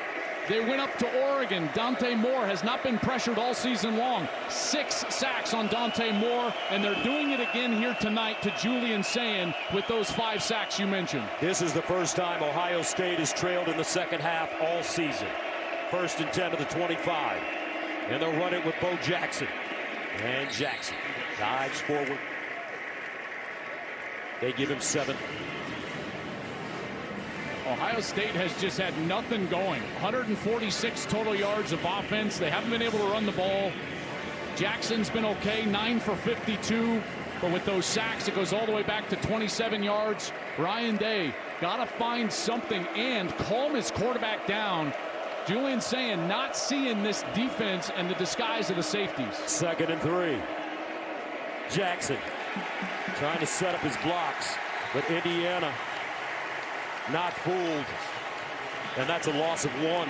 Hardy again and again and again. And again, a 3rd down, which we've seen time and time again this entire game. Indiana and their coordinator, Brian Haynes, the defensive coordinator, dialing up at the skies to confuse Julian Sayin, forcing him to hold the football and allow that rush, the elusive defensive line, to get pressure. 3rd down and 4 at the 31.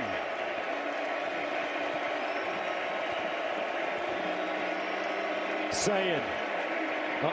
And caught for 1st down. That's Brandon Ennis. Got beyond the 1st down marker and picks it up. Watch how fast these linebackers and the corner close, because Ennis is going to come up here and hook down. And if Sayin is not right on time, this is going to be an incompletion. And again, the timing of this game has been fast for Julian Sayin. Normally he's got time to throw, he can survey the field, but everything has been sped up. That was their first 3rd down conversion. 1st down at the 36 now. Sayin rolling out on the play fake, dumps it down to his tight end, Max Clare. And Clare with a good route. And a gain of 20 yards. Tell you, this was a really good play fake. Watch right here, you're going to fake this run here and watch him look back to the running back, and that gets the defense and specifically the linebackers to bite all the way to that direction. And as he gets outside of the pocket, Clare is wide open for an easy pitch and catch. 1st down from the 44 now. The handoff. West, nothing doing. Stood up by Tyreek Tucker. You know, you might be wondering, like, what do they do up front to get all this pressure? Well, watch them twist in here, and it's just difficult, even against the rushing game, to try to stay on those blocks. They're slippery. When you talk with offensive coordinators around the league, they say, man, it's just tough to sustain your block against this Indiana defensive line because of how active they are with those twists and stunts. 2nd and 11. Sayin will throw it. Back shoulder. Jeremiah Smith.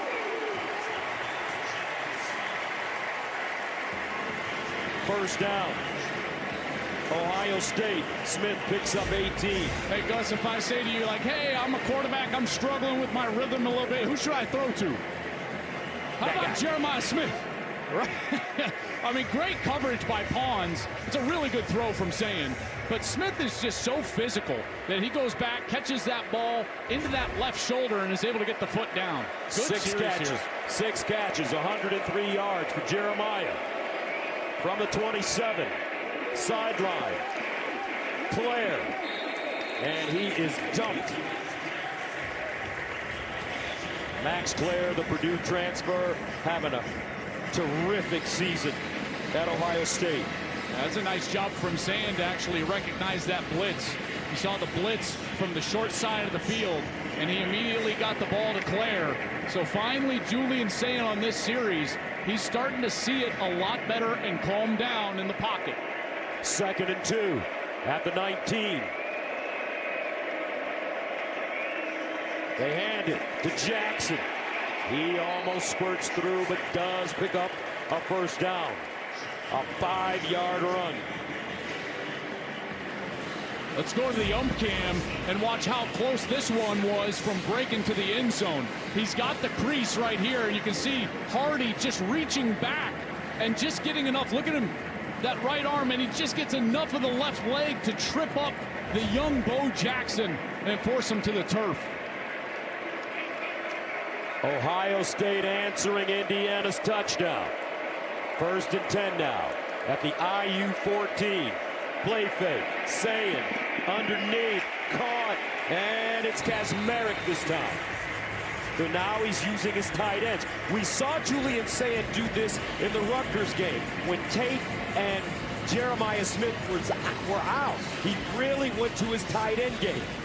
Well, and see what they've done. They've given up the 5 sacks. Their first series of the second half, Gus, it didn't go well. So what have they done on this series? They've got him on the move. It's called changing the launch point for the quarterback. They've got him on the move. He's starting to see it a little bit better. And when you're on the move outside of the pocket, those tight ends become great weapons. He's 5 for 5 on this drive.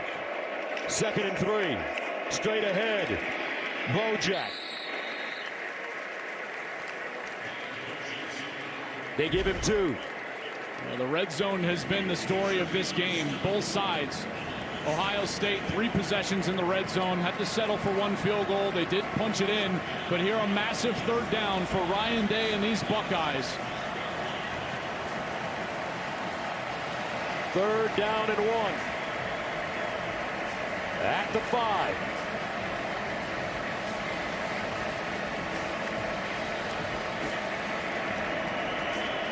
th play of the drive that started at the Ohio State 25. Sayin sprints out, looks, Sayin, incomplete. Great coverage. Pons on Jeremiah Smith, and now it's 4th and 1. Pons is so good in recognition. Again, he's got a tight split. That means how far he is away from that tight end. And so Pons knows he's going to try to get outside. He plays him very physical, giving up 50 pounds. Aiden Fisher, number 4. D'Angelo Pons saying, no, no. But the Buckeyes will stay on the field. Offense, 4th and 1. Here we go. 4th down and 1 at the 5.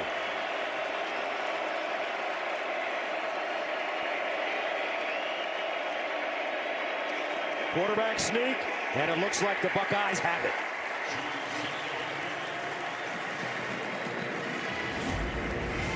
This is a heck of a surge from the right guard. He's really the one that provides the block. Right there, number 58, that's Gabe Van Sickle. He's been rotating in here the second half of the season. And Sayin is able to just stay up above the turf. You can see that and get that yard and move the chains. 1st down and goal from the 3.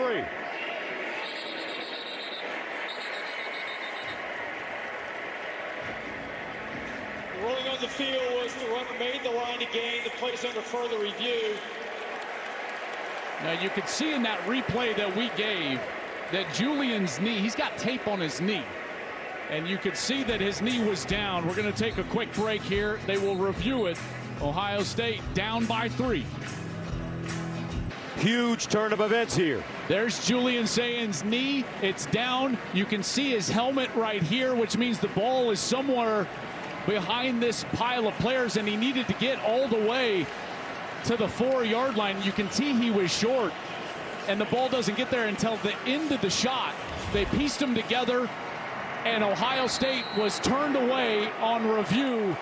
4th down stop for Indiana. Offense back on the field for Curt Cignetti. 1st down and 10 at the 5 now for Indiana.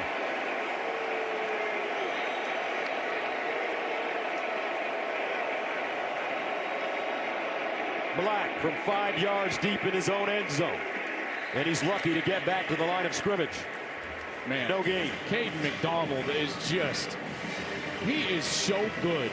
For a big man to have the power that he does, he's also got the quickness to evade the block, and then get in the backfield for the stop. Man, he is tremendous. That's why he is rocketed up draft boards. He's almost certainly going to be a 1st-round draft pick, and he was the Big Ten's Defensive Lineman of the Year. 2nd down and 10 at the 5. Surratt in motion. Mendoza underneath. Looks like he's got a first down. Yes, he does. E.J. Williams Jr., who's been battling injury, gains 12. And that should take us to the end of the third quarter. How about this, folks? 1 versus 2. Big Ten championship on the line. Top seed in the college football playoffs. Heisman Trophy. 3-point game. Heading into the fourth. Back to Naptown right after this. To the 2025 Big Ten Championship game, sponsored by Discover. Start of the fourth quarter, folks. We wouldn't want it any other way. 3-point game. IU on top of Ohio State for the Big Ten Championship, for the top seed in the college football playoffs, and maybe for the Heisman Trophy.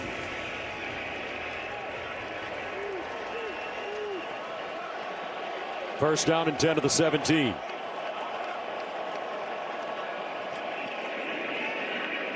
Black. Ohio State ready. No gain.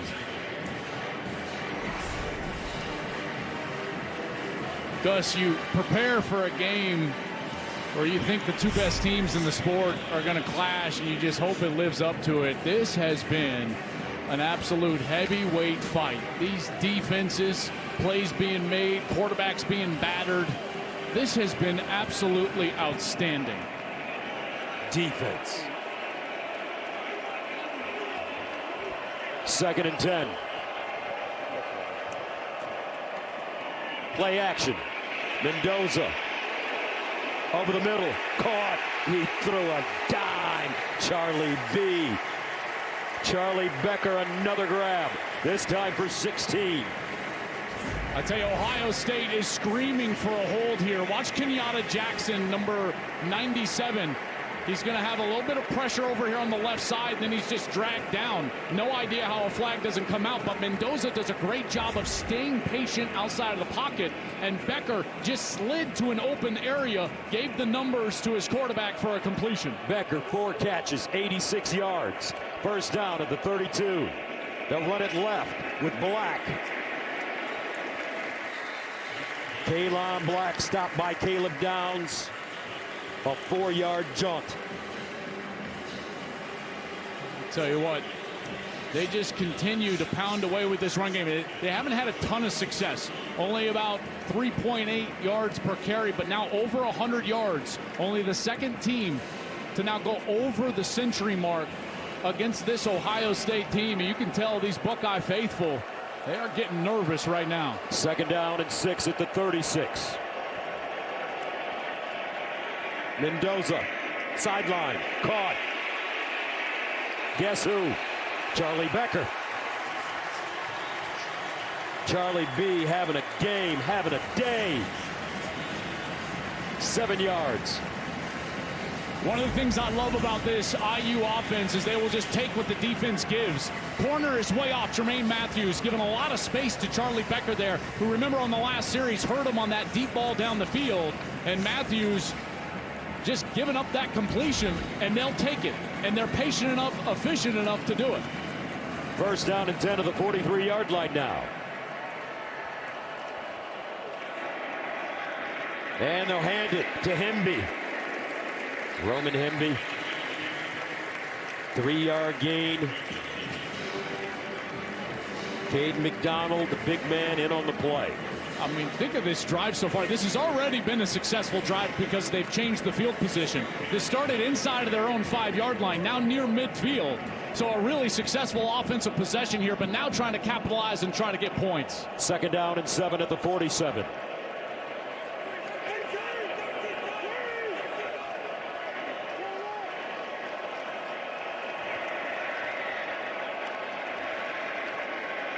They stay on the ground with Hemby. Not a lot. And that'll bring up a big-time 3rd down and 5. Big play for Ohio State. Indiana eating up a lot of clock. Indiana went to the college football playoffs last year in Curt Cignetti's first season, but they lost to Ohio State during the regular year on the road. They lost to Notre Dame on the road in the playoffs. They felt that they couldn't prove to themselves that they were the caliber of team of an Ohio State. Here's their second chance. Mendoza rolling, and he gets rid of it. Great defense by the Buckeyes. Sonny Styles, Arvell Reese with pressure. Well, it's great coverage in the back end, but watch Arvell Reese. He starts all the way over here, and he's the one that's finally going to get the pressure on Mendoza. Watch him close. Lightning fast. This guy is huge and fast, 6'4", 243 pounds, and he closes on Mendoza, who has no choice but to throw that ball away. And he runs a 4.5. Mitch McCarthy sends it away. Ennis has it at the 7, and he's gobbled up quickly. Well done on special teams, Isaiah Jones. Ohio State will be backed up deep, trailing by 3. Our Pacific Life game summary is sponsored by Pacific Life. Building confident futures for nearly 160 years. Boy, this Hoosier defense has been absolutely devastating. 5 sacks on Julian Sayin allowed their offense to get its rhythm. Elijah Surratt here in the second half, 17 yards out. They're able to get in the end zone, and a big 4th down stop for that defense on the quarterback sneak. First 12 games, Ohio State did not trail in the second half. Tonight, they've already spent 12 minutes and 17 seconds behind. These are the first snaps in Julian Sayin's career, trailing in the 4th quarter. First down and 10 at the 10-yard line. Jackson with a hole. And he'll pick up 5. Let's go downstairs and check in with Tom. Gus, during that last Buckeye defensive series, the first time all game, Julian Sayin was up off the bench. He was exhorting his offensive linemen, talking to his group of receivers and running backs, trying to make contact with every one of these offensive starters to encourage them. Ryan Day has said all season long, there's a business-like approach. This is the greatest challenge to the Buckeyes' composure at this point. See how they respond. All right, 2nd and 6 at the 14. Jackson again. Bo Jackson. Gains 10 on 2nd and 6, first down, Ohio State. Yeah, he almost popped that. I was just going to say, how many times in this second half have we seen Bo Jackson so close to breaking it? And now look at the company he's joined at Ohio State. True freshman running backs with 1,000+ yards in their season. Robert Smith, Maurice Clarett, J.K. Dobbins, all day J.K., and Travion Henderson. That's quite a list to put your name on. First down and 10 of the 24. Isaiah Weston now. Sayin. Underneath his tight end, Kazmarek.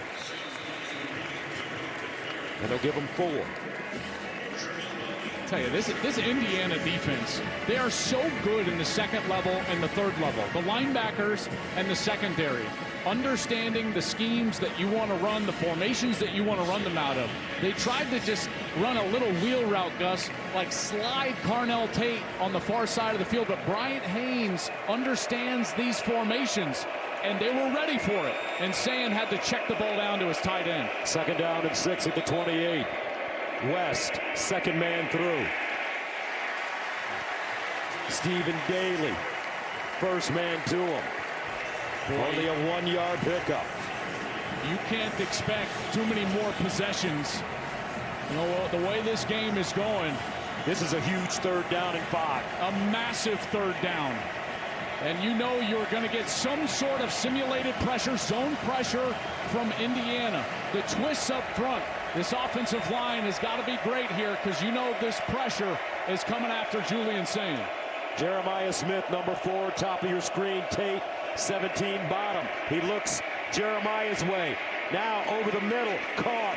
Beautiful decision by Julian Sayin. C.J. Donaldson snuck his way out of the backfield and picked up the first.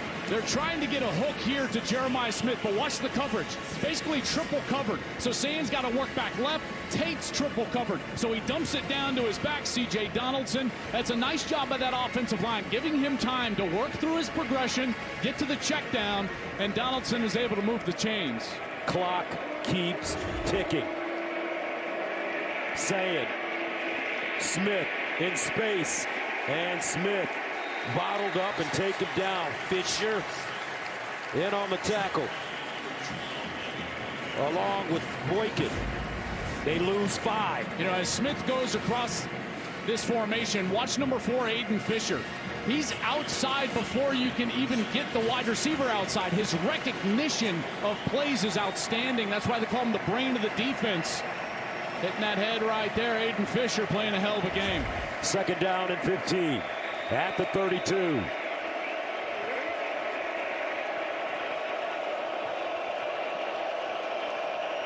Sayen.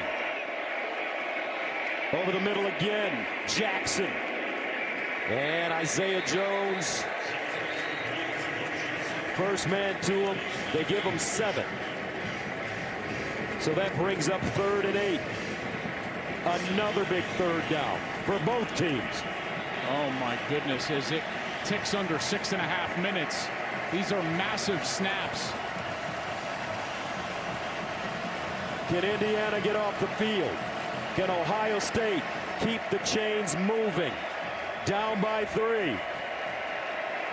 Big Ten championship. Sayen, here they come. Ohio State picks it up. Sayen out of the pocket. On the move. Oh, what a catch. Carnell Tate. First down, Buckeyes. Well, as he leaves the pocket, he's going to come this direction outside of the right. Good protection initially, and a nice job by the right tackle, Phillip Daniels, mashing down that rush on the right side, and then Tate just moves with his quarterback. He's able to get that left foot down. That is a massive conversion here for Ohio State late in the 4th quarter. That's a gain of 20. First down and 10 at the 41. For the Buckeyes, 13-10. Sayen with the handoff. Jackson. And he'll plow his way through. Tell you, Brian Haynes, the defensive coordinator, he is not sitting back. They have been aggressive. That time he came with the corner blitz off of the right side of the offense with D'Angelo Pons. Pons was the one that's able to just hit that foot of Bo Jackson and trip him up for only 2 yards. Brian Haynes has been a masterclass tonight in the way that he has mixed up defense and made this difficult on Ohio State and their quarterback. Almost a 6-minute drive for the Buckeyes. Second down and 8. Play fake. Sayen in trouble. And he'll get rid of it. Daly with pressure again. You know, they keep trying to get the ball down the field. And these safeties are playing so deep. But the key to this is that there's not any intermediate zones open because the linebackers are also getting depth. This has been a good job by Indiana, but here on a 3rd down, what we've seen Ohio State be able to do is 1, protect the passer, 2, get to the checkdowns or the scramble. Now they'll go with an empty backfield here. Nope, Bo Jackson back in the backfield. This is the third and long on this drive. 3rd and 8. Here comes the blitz. They get it away. Oh, Ennis wants to throw it. The other side, Jackson. And he's close to a first down, but a flag. Talk about a rabbit out of the hat.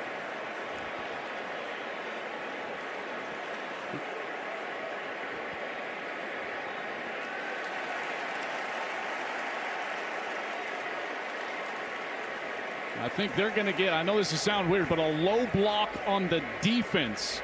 That's what I think they're going to call here. Foul. Illegal low block, defense number 6. 15-yard penalty, first down. Mikhail Kamara as he's trying to defend. Once you're out here on the edge, you can't do this to an offensive lineman. Watch, he just goes after the legs immediately. That was the right tackle, Philip Daniels, and the flags came out immediately. So what looked like a third down stop, 4th and 1, is now an automatic first down. Ohio State clearly in field goal range and inside the red zone. 4:30 and counting. First down and 10 at the Indiana 18. Jackson. Bo Jackson. Determination. He'll get to the 10. He looked like a little bowling ball on that play, didn't he? Spinning around, and we have seen him. Look at Curt Cignetti. He is screaming for a hold. Both of these coaches have been screaming for a hold. But I'll be honest, they haven't called him on either team here. Ryan Day has been asking for the hold as well. They're letting him play inside. Jackson with a nice physical run. Second down and 2 at the 10-yard line. Got single coverage out here to Smith. Jackson the pistol. They give it to him. And he's close to the first. Maybe a yard short.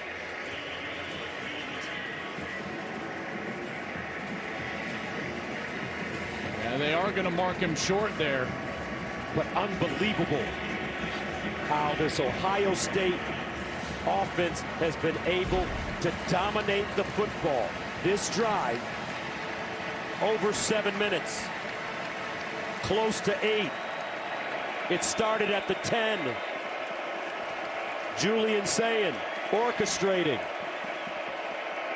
Play fake. Sayin rolls, looks, and complete. What a defensive play. This time by Hardy. And he's been a ball hawk. Well, they're trying to get the running back out here, Bo Jackson. Watch Bo Jackson out of the backfield. And that was a nice job picking him up. That's Caden Turner, number 14, and Hardy up the backside. That was unbelievable coverage. The transfer from Navy goes up and over, blocks that away from Bennett Christian. And Ohio State has to settle for a field goal. So Fielding comes in to attempt a 27-yarder. Good from 30 yards already today.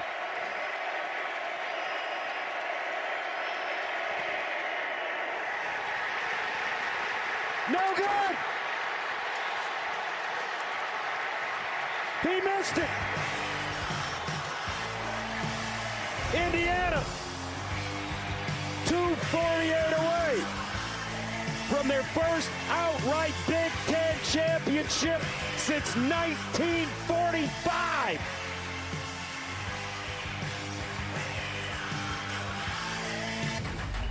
The Big Ten Championship on Fox is sponsored by Pacific Life, building confident futures for nearly 160 years. Fox College Hoops Friday delivers a huge SEC Big East matchup. Next week as Texas battles Solo Ball and 5th-ranked UConn. It all begins Friday night at 8 Eastern on Fox. What a game tonight, folks, in the Big Ten Championship. 13-10, the score remains. Jaden Fielding misses the field goal. Now the Hoosiers with the ball at their own 20. Ohio State's got to get it back. 2:48 remaining. Ohio State with 3 timeouts. Black slashing. A gain of 5. Well, in these types of series, timeout. Timeout, Ohio State.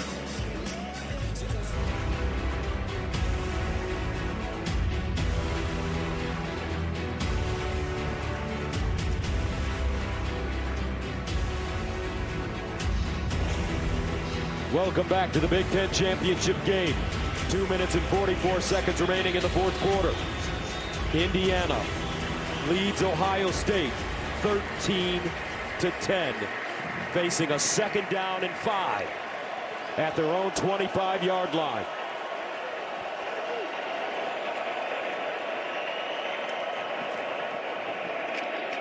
And it's Black.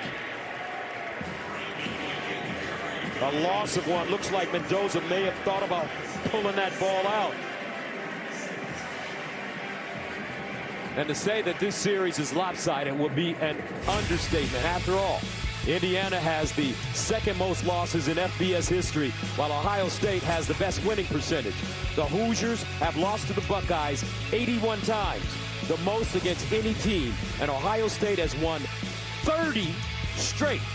That's the longest win streak versus an opponent in Big Ten history. You know who doesn't care about that? Curt Cignetti. You know, he said to us, when I came here to IU, I had to change the way people think about this football program, and he has done that in a short time. I tell you, I've never seen a turnaround like this, and this man deserves so much credit. One of the best coaches in America. He's been winning at every level, every single year that he's been a head coach. Conference Coach of the Year 5 times in 4 different conferences, including back-to-back Coach of the Year awards in the Big Ten. Big play here. 3rd and 6 at the 24. Mendoza. Charlie B from Nashville, Tennessee. 32 yards. This is an incredible throw, but watch Becker's release against Jermaine Matthews. He gets outside, and then he is able to put him right on his back hip, and the ball is out in front. Becker is so good down the field. He has been outstanding this second half of the year. Great against Penn State. Huge catches down the stretch, and Fernando Mendoza, Gus, maybe another Heisman moment. 33 yards. 13 to 10. 2-minute timeout. Indiana can smell the promised land.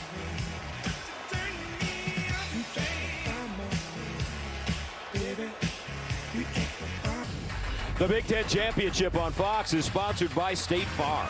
Like a good neighbor, State Farm is there.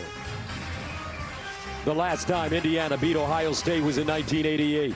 Legendary running back Anthony Thompson ran for 190 yards and 4 touchdowns as the Hoosiers routed the Buckeyes 41-7 in Bloomington. Fernando Mendoza. Look at what he's done since the first quarter. 12 of 15, 192. Yeah, but not just on the stage. Against a historically great defense with 4 first-round draft picks on the field. I mean, Ohio State has been dominant on D all year, and Mendoza has made some of the best throws of the season here in the 4th quarter against Ohio State. First down and 10 at the 43. They'll stay on the ground as Black slips before he gets to the line of scrimmage. No gain. Well, depending on when Ohio State wants to call this timeout, you know, you would assume, you know, whether they take it after this play, which they look like they won't, they might take it after 2nd or 3rd down, but you play this out, they could probably get the ball back with maybe 20 seconds, but here's the problem. If IU's able to get off a clean punt, it'd be 20 seconds and probably about 90 yards to go. You know, for a touchdown, trying to get yourself into field goal range, just not a lot of time. They won't have any timeouts. 2nd down and 10 at the 43. Black again. Sonny Styles with the tackle. And a timeout called by the Buckeyes, their final timeout.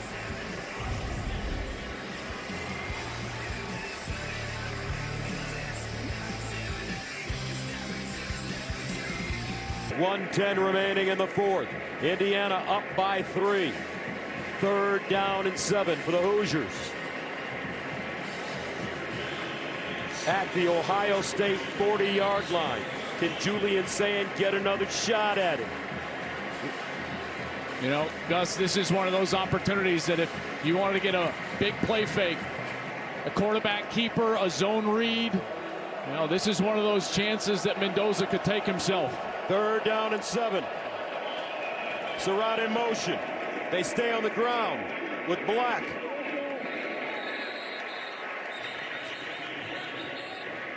And the clock continues to run. Well, we talked about the red zone was going to be the difference in the game, and it certainly has been here in the fourth quarter. Ohio State in the second half, 2 deep red zone possessions. One, they go for it on fourth, can't get it after review. Then they settle for a field goal on 4th and 1. 4 possessions in the red zone, only 1 touchdown, 1 of 2 on field goals. And of course, Jaden Fielding missed those giant kicks against Michigan last year. They lose that ball game by 3. Sayin in the offense just unable to convert on those red zone possessions. Give a lot of credit to that Indiana defense and Curt Cignetti. And now, after this punt, you're looking at about, I don't know, 18, 19 seconds that Ohio State will have. With no timeouts. Try to get down the field. You know, I think about those short yardage situations for Ohio State. And they've struggled with that. They struggled last week against Michigan. They struggled here tonight. You know, not going for it on 4th down and trying to kick the field goal. They failed on the 4th down in the QB sneak. Remember last year, late in the season, Gus, one of the things that they were great at was short yardage conversion. And the reason was because they had a big, athletic, running quarterback in Will Howard. They don't have that this year. It's a drop-back style game with Julian Sayin. You know, that puts a lot of pressure on the offensive line in the run game, and they've been unable to convert those situations. And now find themselves down 3. But really the praise needs to go to the Indiana side. Like, that defense has been unbelievable tonight. Mitch McCarthy will punt it away from the 47. Ennis is deep. End over end. And Ennis has it at the 13. So, with 18 seconds left and no timeouts, trailing by 3. Ohio State comes back on the field. This Indiana defense today has been excellent. But remember, the Buckeyes still have Carnell Tate and Jeremiah Smith. Now, even though Fielding missed that short kick, in warm-ups he had distance from about 59-60. They would need to get the ball to about the 42, 41-yard line. They got a lot of distance to make up. So they need about 50 yards. Smith in motion. Sayin moves around, dumps it down, and out of bounds goes Donaldson. With 13 seconds to play. Well, now these DBs for Indiana, you just have got to be deeper than the deepest. No one can get behind you. You know, and if you're Julian Sayin, I think you're going to have to take a chance. Probably down the seam, because it's heavy outside leverage for these defensive backs, trying to keep them away from the sideline, in particular deep down the field. There you see the prevent. Only 3 pass rushers. Sayin steps up, winds up.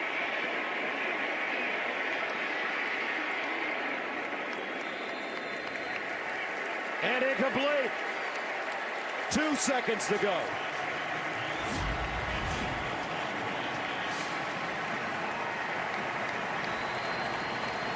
Brandon Ennis was trying to dive for this one late, but you can see clearly hits the ground. And Indiana Hoosiers, they can smell it now. 2 seconds away from their first outright Big Ten championship since 1945. Curt Cignetti, only his 2nd year.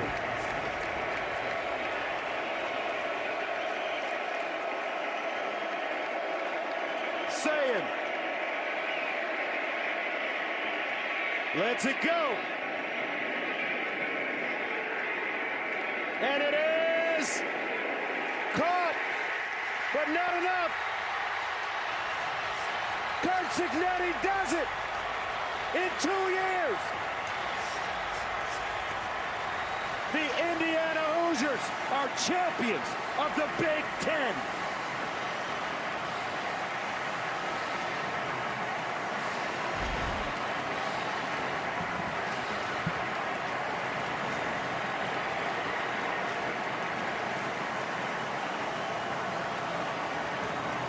Let's go downstairs to Jenny.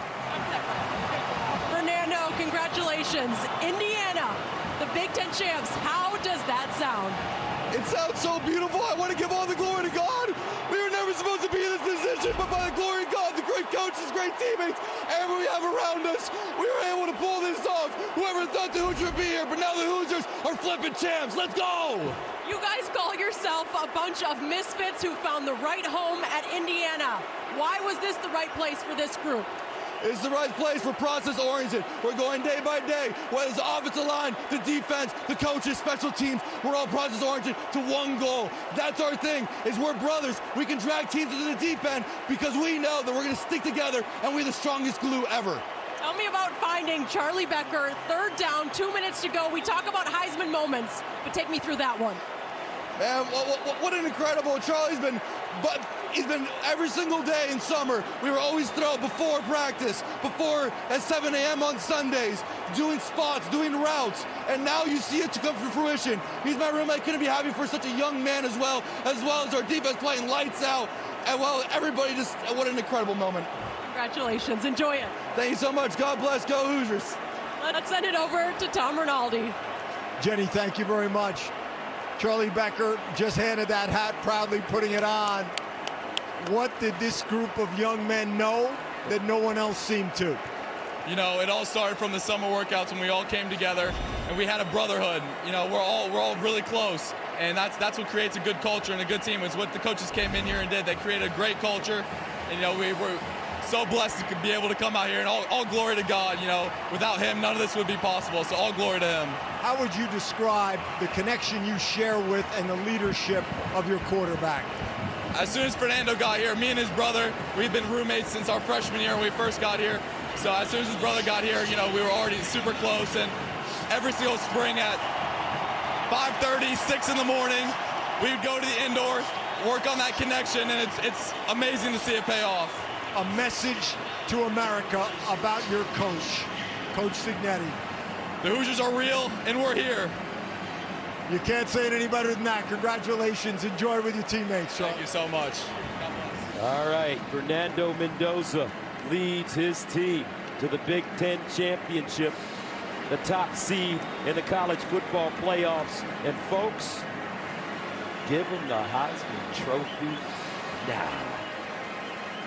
We'll be back after this short message with Rob Stone and the guys from right here at Lucas Oil Stadium with complete post-game coverage, including the Big Ten Championship Trophy presentation. This one for the ages.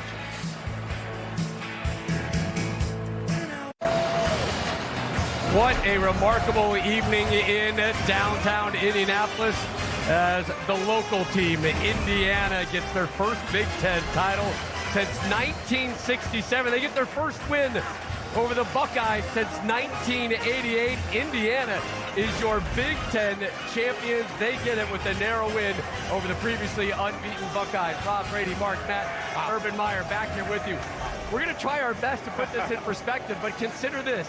Indiana is the second losingest team in FBS football history, and they are unbeaten. And tomorrow, Coach, they will be the #1 seed in the college football playoffs. What happened? This is the greatest turnaround in the history of our sport, college football. It's not even close. Yeah. You know, a year ago, I want to go in reverse a little bit. We were at Indiana versus, I believe it was Nebraska, and I was watching that, and I said, I went outside, and I wanted to stand next to that team and witness what I was listening. That's last year, that's this year. This is the best coaching job I've seen, certainly in my life, I think, in the history of the sport. Yeah. Remarkable scenes, remarkable accomplishment. Coach Cignetti will join us live on set, but first, he needs to get some hardware. We send it to midfield. Joe Platt for the trophy presentation.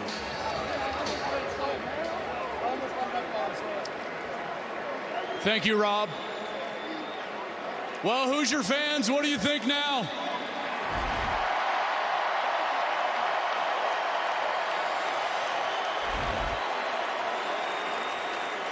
What an incredible Big Ten championship game.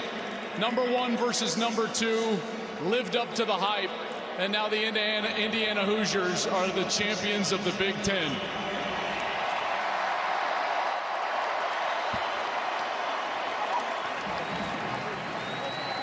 want to thank Discover for being tonight's presenting sponsor of the Big Ten Championship game. From Discover, the president, Matt Cooper. Matt, thank you very much. To present tonight's trophy, the commissioner of the Big Ten, Tony Petitti, to the head coach, Curt Cignetti, of the 2025 Big Ten champion Indiana Hoosiers.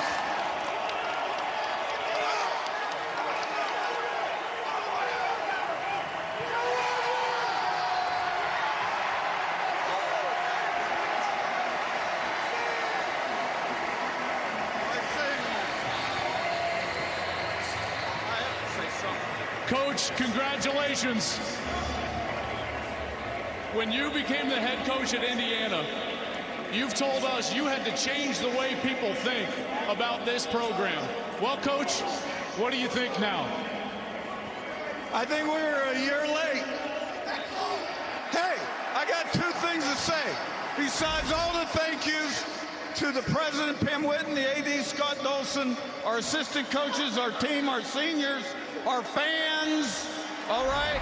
We are Big Ten champions. And you talk about changing the way people think.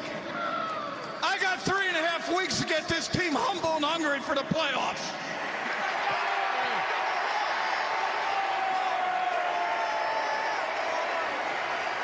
Speaking of those playoffs, Coach, tonight you beat the #1 team in the country, which means tomorrow, for the first time in this program's history, Indiana will be the #1 team in the country.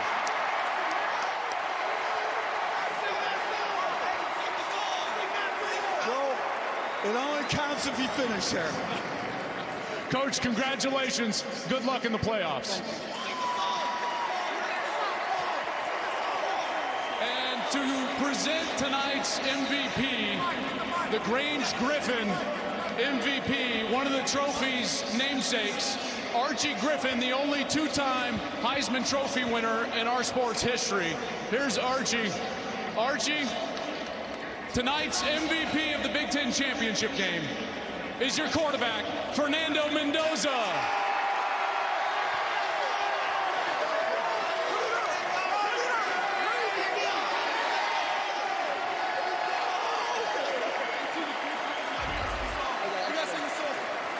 Fernando,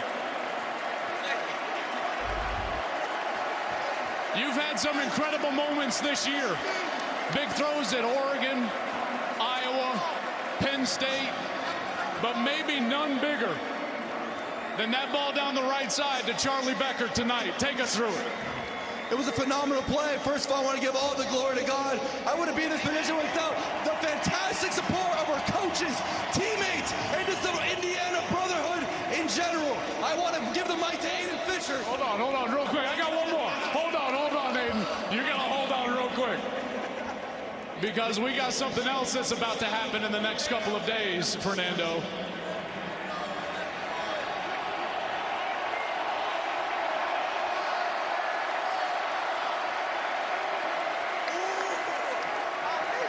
You came in as the odds-on favorite to win the Heisman Trophy. You told us that you came to Indiana to be the best Fernando you could be. Well, how good is it?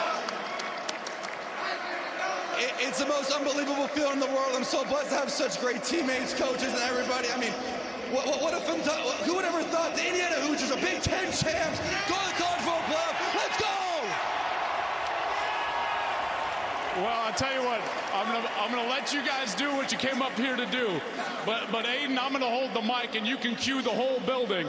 So Rob, I think we're gonna get one little cue here from Aiden. What do you say, Aiden? Well, my husband wants to do something. He wants to sing that damn song. I said a one, a two, you know what to do. Indiana. Rob Stone.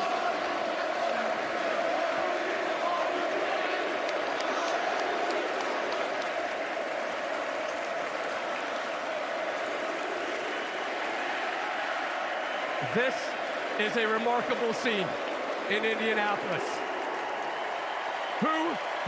Who's your daddy? and time to start saying Heisman Doza. We will hear from the head coach. Indiana, your Big Ten champs, Indiana, off to the college football playoffs again, and the party is just getting going here in downtown Indianapolis.